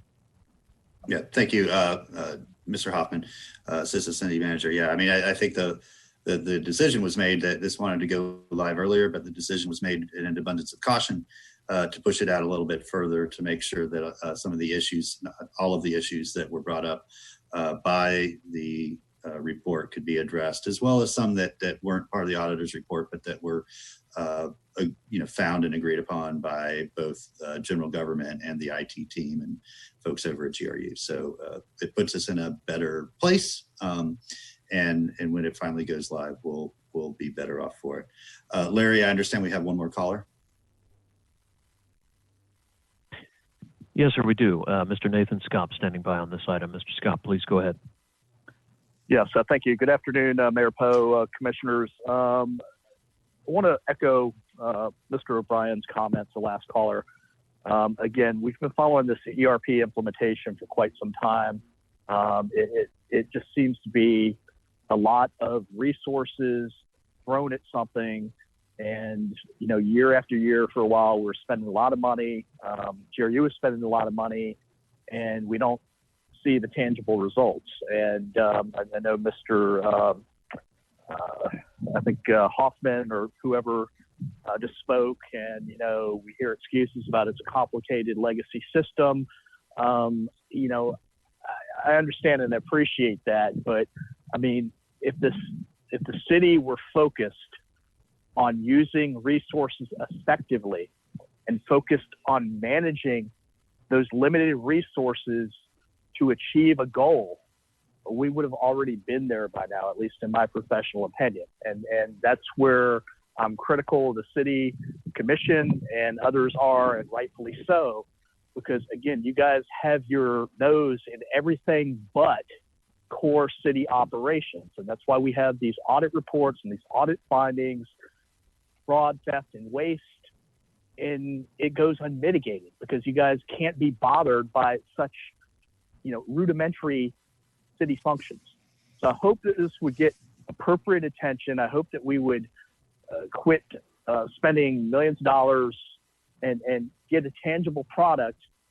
And, you know, we hire all these new staff members and no one can seem to do anything, up to and including getting a copy of a RFP from another city and just regurgitating that. We have to go hire consultant after consultant. So why are we hiring all these people that don't have core skills? So again, commissioners, we need to focus on getting your house in order.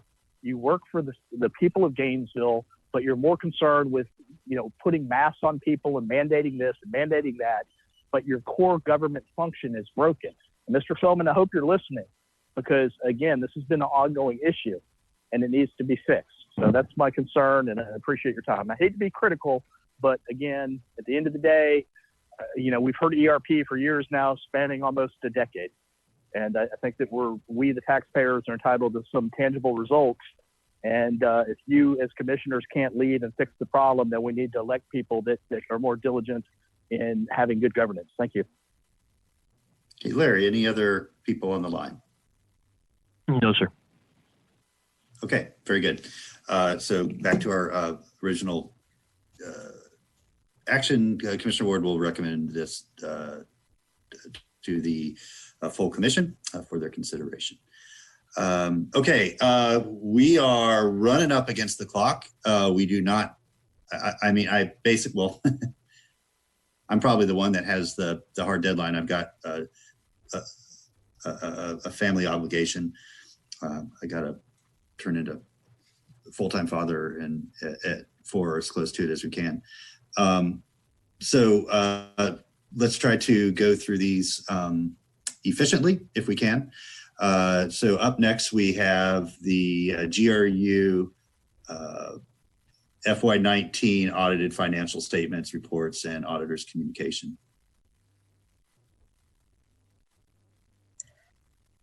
Hi, I'm Bethany Ryers with Baker Tilly, and I'm here to present to you the audit for the Gainesville Regional Utilities. I'll just quick share my screen, and I promise to be brief. Oh.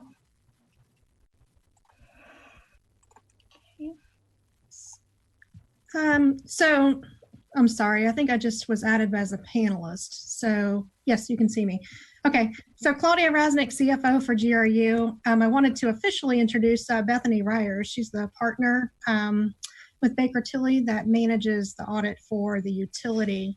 I do want to point out, and we also mentioned in the agenda item, that our audit was completed back in February 25th, and we appropriately sent it to the commission and to the utility advisory board and posted it on our website. But obviously due to COVID and some of these other issues, we are now in May before we're able to actually present. So Bethany, I know you have a presentation, and I'm not sure if you heard or not, but apparently the mayor has a hard stop at 4 o'clock. So it's called a moderately hard stop, but she did hear me. Yeah, she was just getting ready with her presentation when you came in. Wonderful. Okay, thank you. Okay, I do promise to be brief. Let's see here. So I'm just going to quickly go through what was covered by this year's by the audit, go through the required communication to the governing body yourself, and then talk briefly about the impact of some future standards that could impact your financial statements. And then, of course, if you have any questions, please don't hesitate to contact me. My information is also on the last slide, so if I breeze by something and you really want, you think of a question later, please don't hesitate to contact me. We do work for the board and we take that very seriously. So if you have any risks or concerns, please don't hesitate to let us know. So the audit objective is to provide an opinion on the financials, but the process itself is designed to give comfort to the committee, board, stakeholders, bond community, and rating agencies as to the accuracy of the numbers. Through the review of not only the numbers themselves, but the controls that produce the numbers. We utilize a risk-based approach, which means we spend quite a bit of time reviewing the key processes that produce the financial information, and in addition, do a high-level overview of the technology that includes the financial information as well. As I mentioned, we do follow a risk-based approach. So the key is the risks of a transaction. The major risks are generally transactional risks in producing revenues or billing, the risk of payment to vendors, risk of overstating liabilities, the risk of accurate financial reporting. We evaluate that through interviewing employees, documenting business processes, and in some cases, test controls. During final field work, we make sure that the business processes adhere to the policies set up by the board.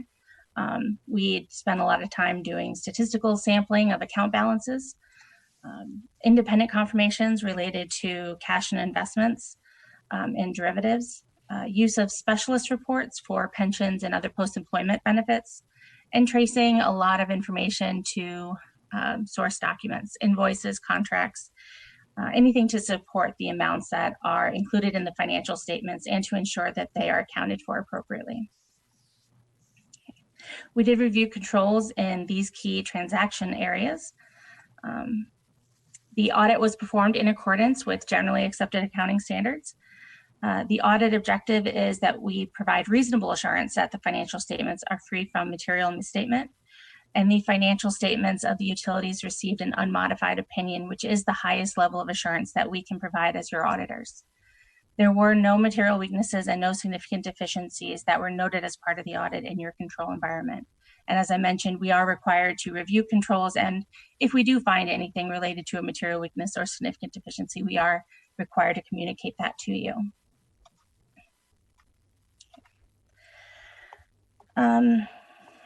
So in your board packet, you'll find a report to governance. This includes all the required communication that we as auditors are required to communicate to you. I'm just going to kind of go through it very high level.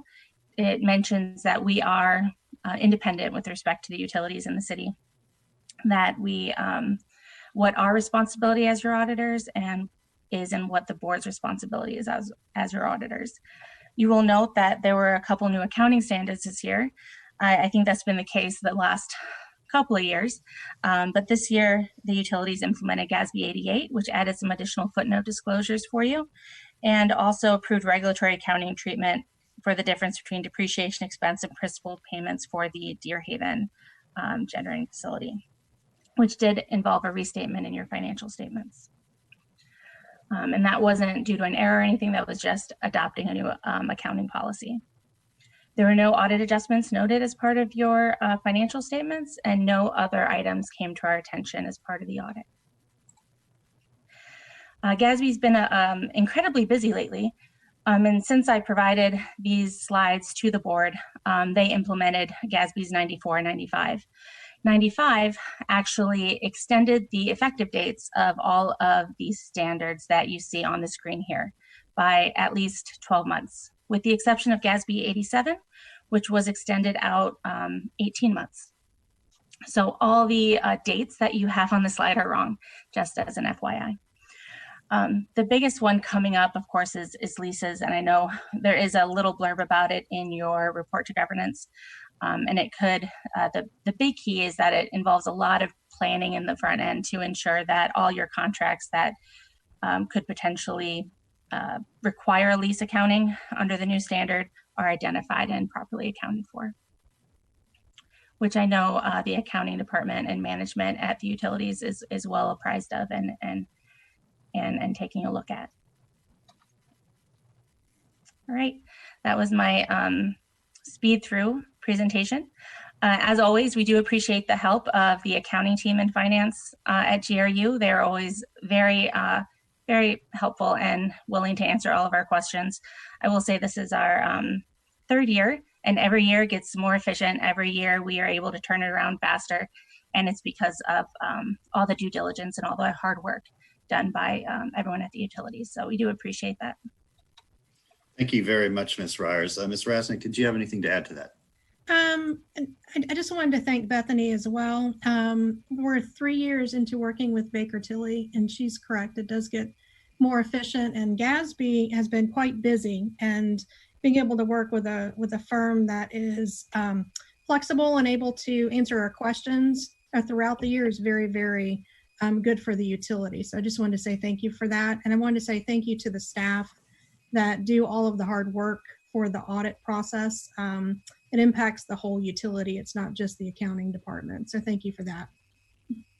Thank you, Ms. Rasnick. Commissioner Ward, did you have any questions? Okay, thank you very much. It was thorough, and we appreciate all the work that went into it, both from Baker Tilly and the folks under our roof. Larry, do we have any callers about the FY19 audited financial statements, et cetera? Yes, sir. We have one speaker. It's Mr. Nathan Scott calling for this item. Mr. Scott, please go ahead. Yes, good afternoon, Mayor, Commissioners. Nathan Scott. So my question pertains to Baker Tilly. I wanted to have them reflect upon the restatement of the GRU financials, particularly in reference, I believe they mentioned the capital lease. And if I understand correctly, that capital lease has been reversed, and it was not required or mandated by any financial standards at the time it was enacted. I just wanted to get some clarity on that, and I apologize because I can't get the report to management to load on the web. It's a little slow right now. So if Baker Tilly specifically could speak to the capital lease on the GREC project or the biomass project and the reversal of that capital lease.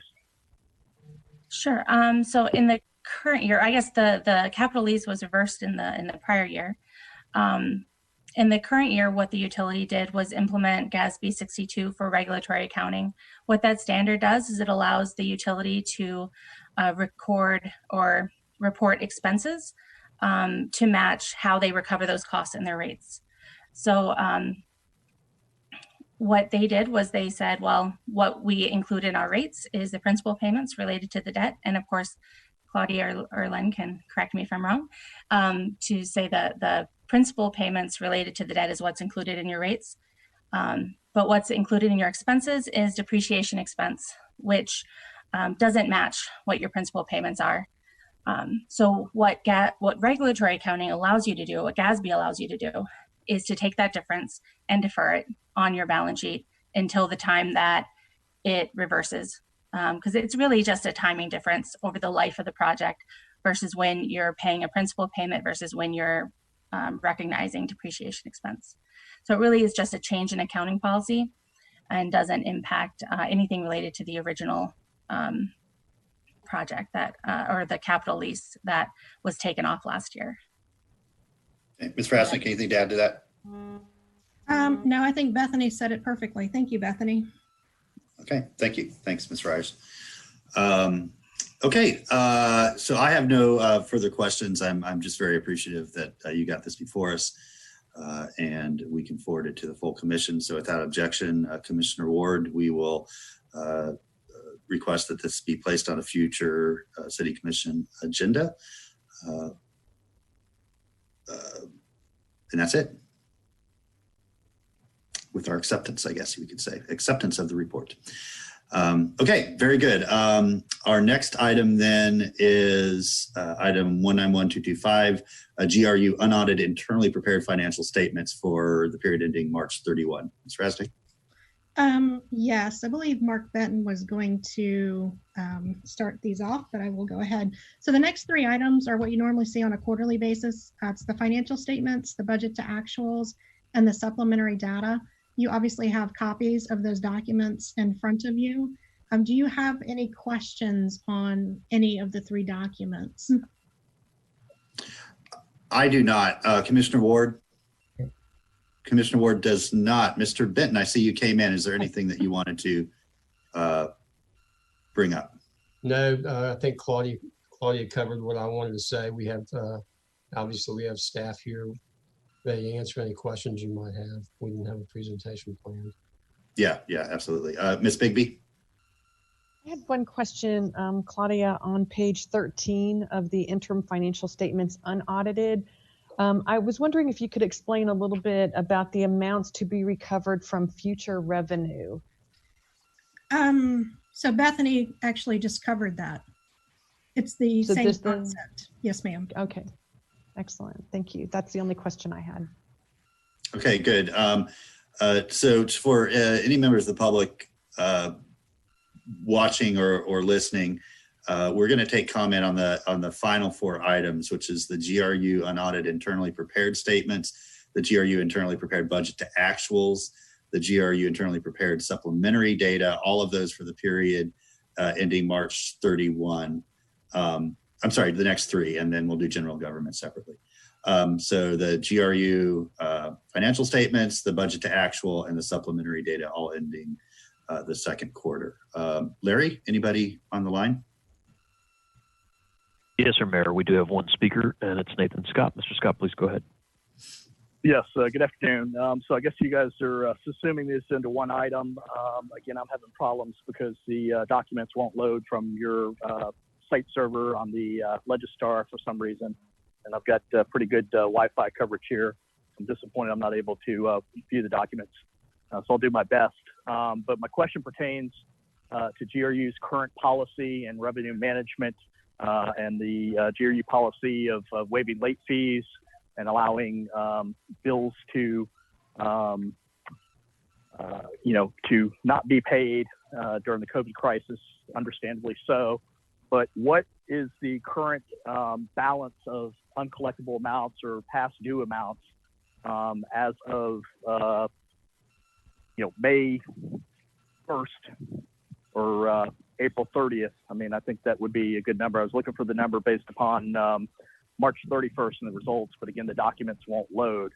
But I'd like to know what that total number is of past due amounts that may or may not be uncollectible for all GRU Electric customers as of April 30th, 2020.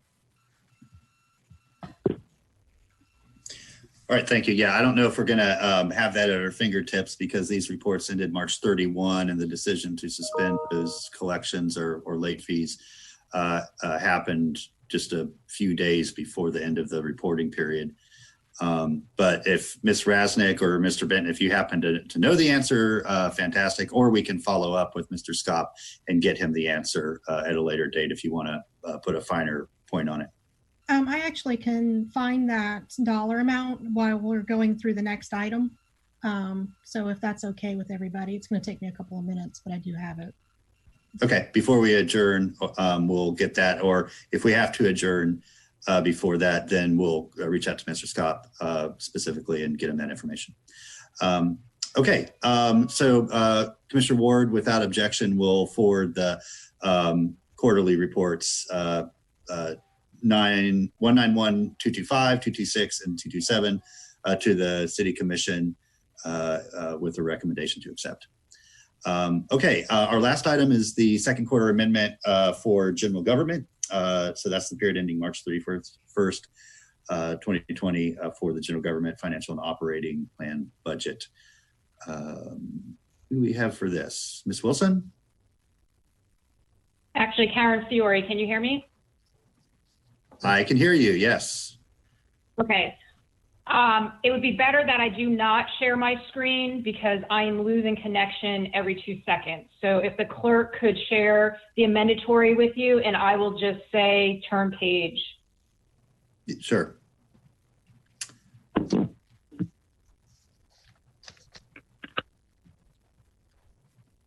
While she's pulling that up, I'll just go ahead and get started on a little bit here to save some time. The accountants have done a really amazing job on cleaning up our fixed assets. And in doing so, when we depreciate an asset, we're doing that in only one fund per project. And we have multiple projects that are funded over multiple funds. So you'll see in the amendatory a lot of back and forth moving budget from one fund to the other simply to allow for that fixed asset to be applied correctly. So I'm not going to explain that each time I read that it's a fixed asset. I just want to tell you that's the same reason for each of these funds. Very good. Thank you, Ms. Fiore. Mm-hmm. And I still don't see it on the screen. Do you already see it on the screen? Yeah, we do. You do. Okay. So I'm going to start on the summary. If you see, we've now added the page number and the note number. So if you wanted to look for additional information, you would just go for the general fund, you would go to page 4 in the detail, and you would look for note 2. and you would find all the information and the account numbers associated with these notes. As always, all we're discussing are the amendments that are required by the commission to approve. If it was approved by the city manager or you already approved it, we're not going to discuss it. So starting off with the general fund on the top there, we had to transfer $9,600 from the general fund in the fires department to the fleet fund to allow for a vehicle purchase. We zeroed out and returned funds back to our Citizen Disability Committee that was disbanded, so there was no need for those funds. That went back to fund balance. We transferred funds from GPD to the special revenue for the Drug Enforcement Agency overtime reimbursement unit, and this was to allow some payroll to post. We also transferred from mobility to the fleet fund to allow, again, here's the proper fixed asset recording of $744. So the total from the general fund to other funds for fixed assets were $21,511. Total carry forward adjustments for the general fund totaled $1,098,400. And the two large amounts here were due to the property insurance premium tax contribution and the casualty insurance premium tax contribution. As you know, the state is not accepting our payroll growth rate assumption, so we rolled those amounts to fiscal year 20 because there was no entries for fiscal year 19. We recognized revenue and allocated to expense for the Road to Zero funds to be used for purchases of bicycle racks in the amount of $1,500. We also transferred from the general fund to the special revenue to pay for the FOP settlement attorney fees in amount of $61,592. We used contingency reserve funds for operating for the event security. Am I saying that right? For Parks and Rec operating for event security in the amount of $10,819. And we recognized revenue and allocated the expense for the common area maintenance for the Catalyst building. This was $2,730, and this was used for the temporary fencing at the Catalyst building. We also transferred funds for public work radio purchase reimbursement of $100,000. Moving on to CDBG fund, there was a carry forward reconciliation of $69,912. The Cultural Affairs Project Fund, we increased revenue and expenses for the Hogtown budget in the amount of $131,225. So we received this revenue and we gave them this budget on their expense side. In the Federal Law Enforcement Contraband Forfeiture Fund, it was a carry forward reconciliation amount of $1,583. Economic Development Fund. Yeah. I'm sorry, Ms. Fiore. Marie, can you scroll down a little bit, please? There we go. Great, thank you. Economic Development Fund, another carry forward reconciliation in the amount of $207,000. In our miscellaneous grant fund, we closed out old grants and released the funds in the amount of $215,565. We had carry forward reconciliations of $482,000. We increased revenue and expense for the Gainesville Mid-20th Century Cultural Resource Survey for $50,000. We accepted an award for the hazmat sustainment and maintenance equipment for $8,500. We accepted award from AARP for $8,000. We transferred from the general fund to, again, here's for proper fixed assets recording of $6,800. We amended the SAFER grant to match the general fund transfer and carry forward amount. So this was simply just correcting the budget to match what the SAFER grant was or is.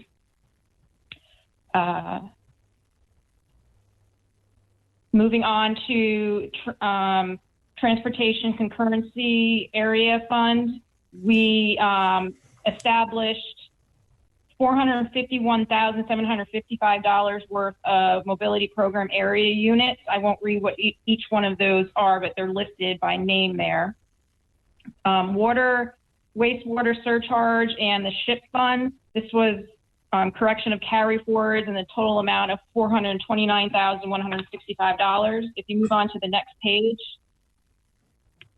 at the top is a special revenue fund.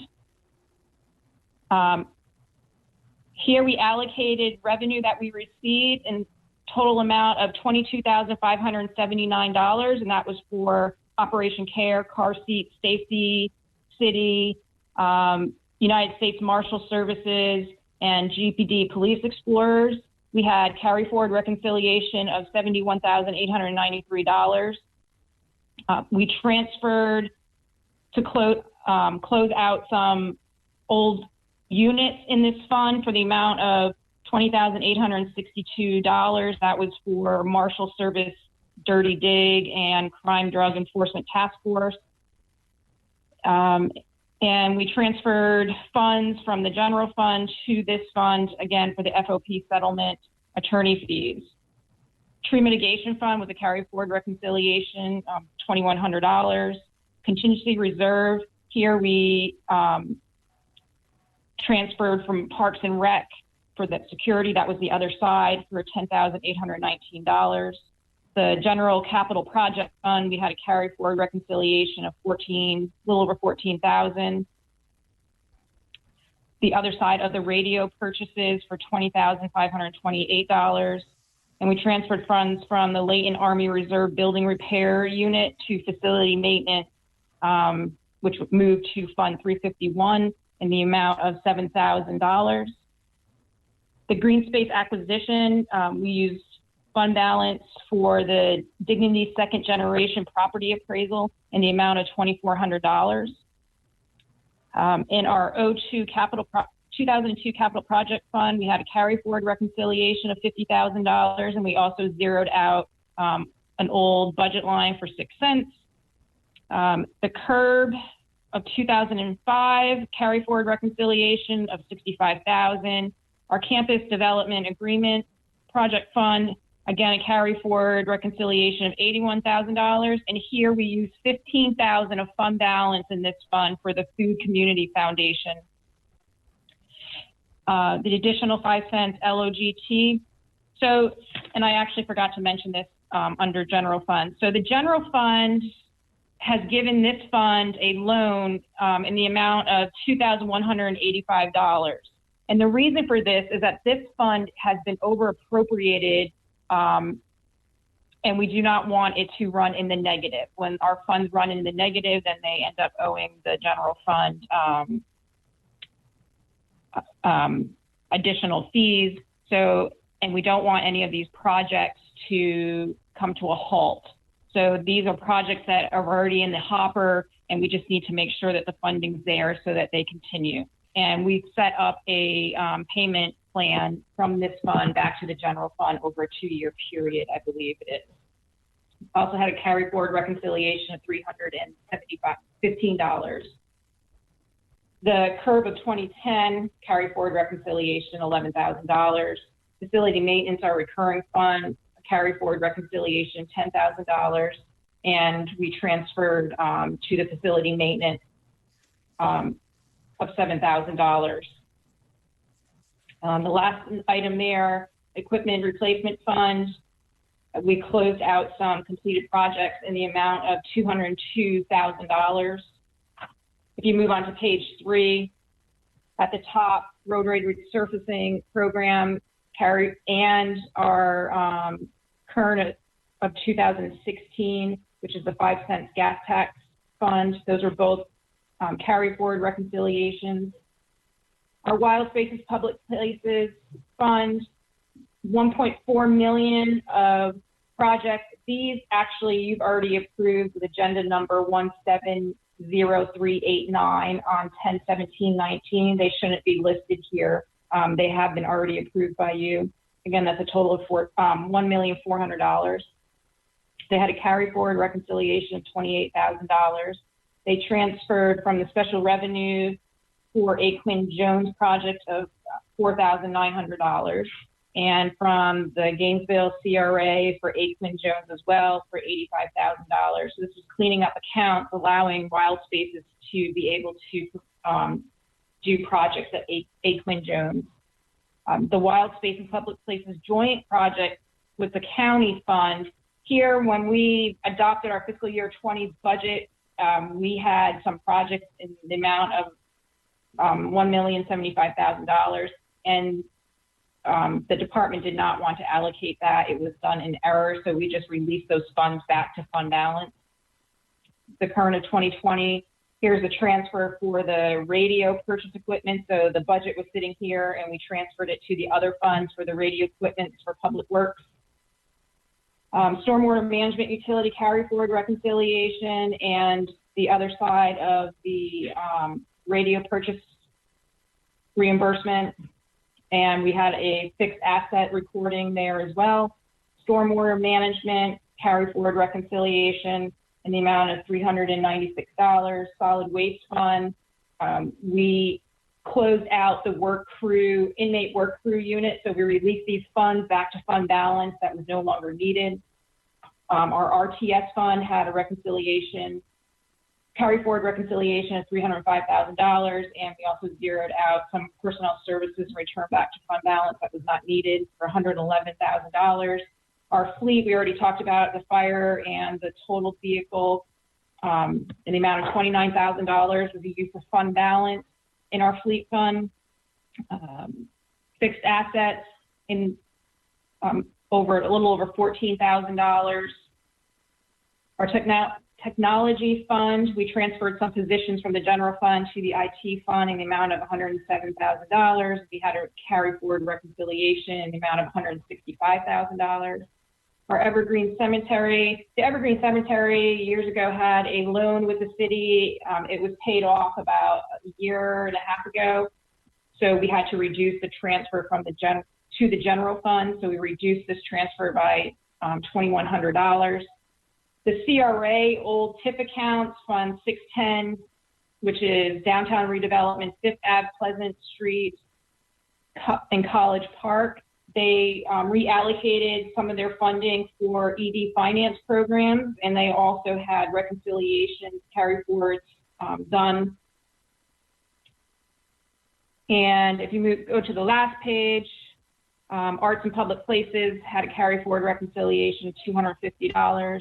And then the last TIP account, which was Eastside Redevelopment, had carry forward reconciliation. They allocated budget for ED finance programs,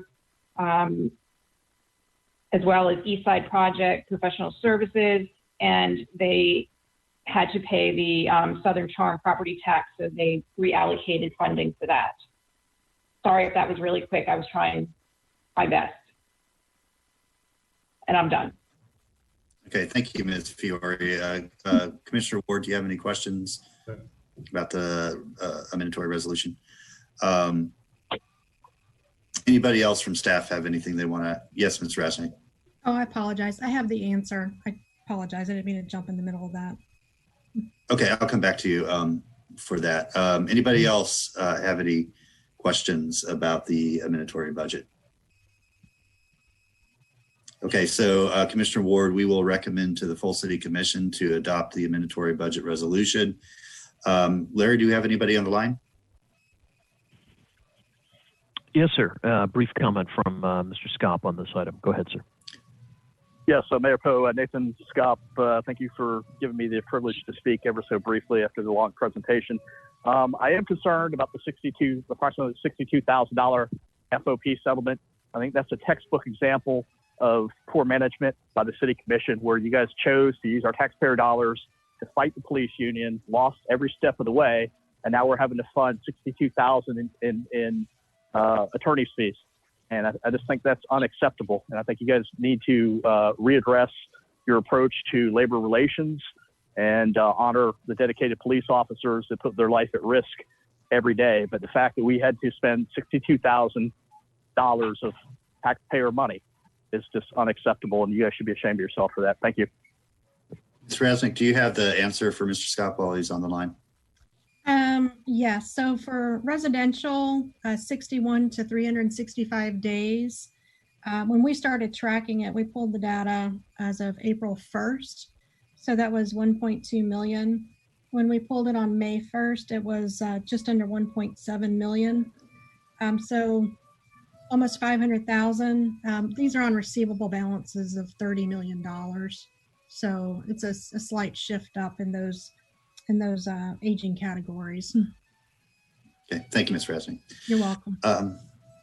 Okay, so Commissioner Ward, we have by affirmation recommended to the full City Commission to adopt the mandatory budget resolution. Our next item is member comment. Do you have anything, Commissioner? Okay, Commissioner, I want to thank you for your service on the Audit and Finance Committee. It's where all the action happens.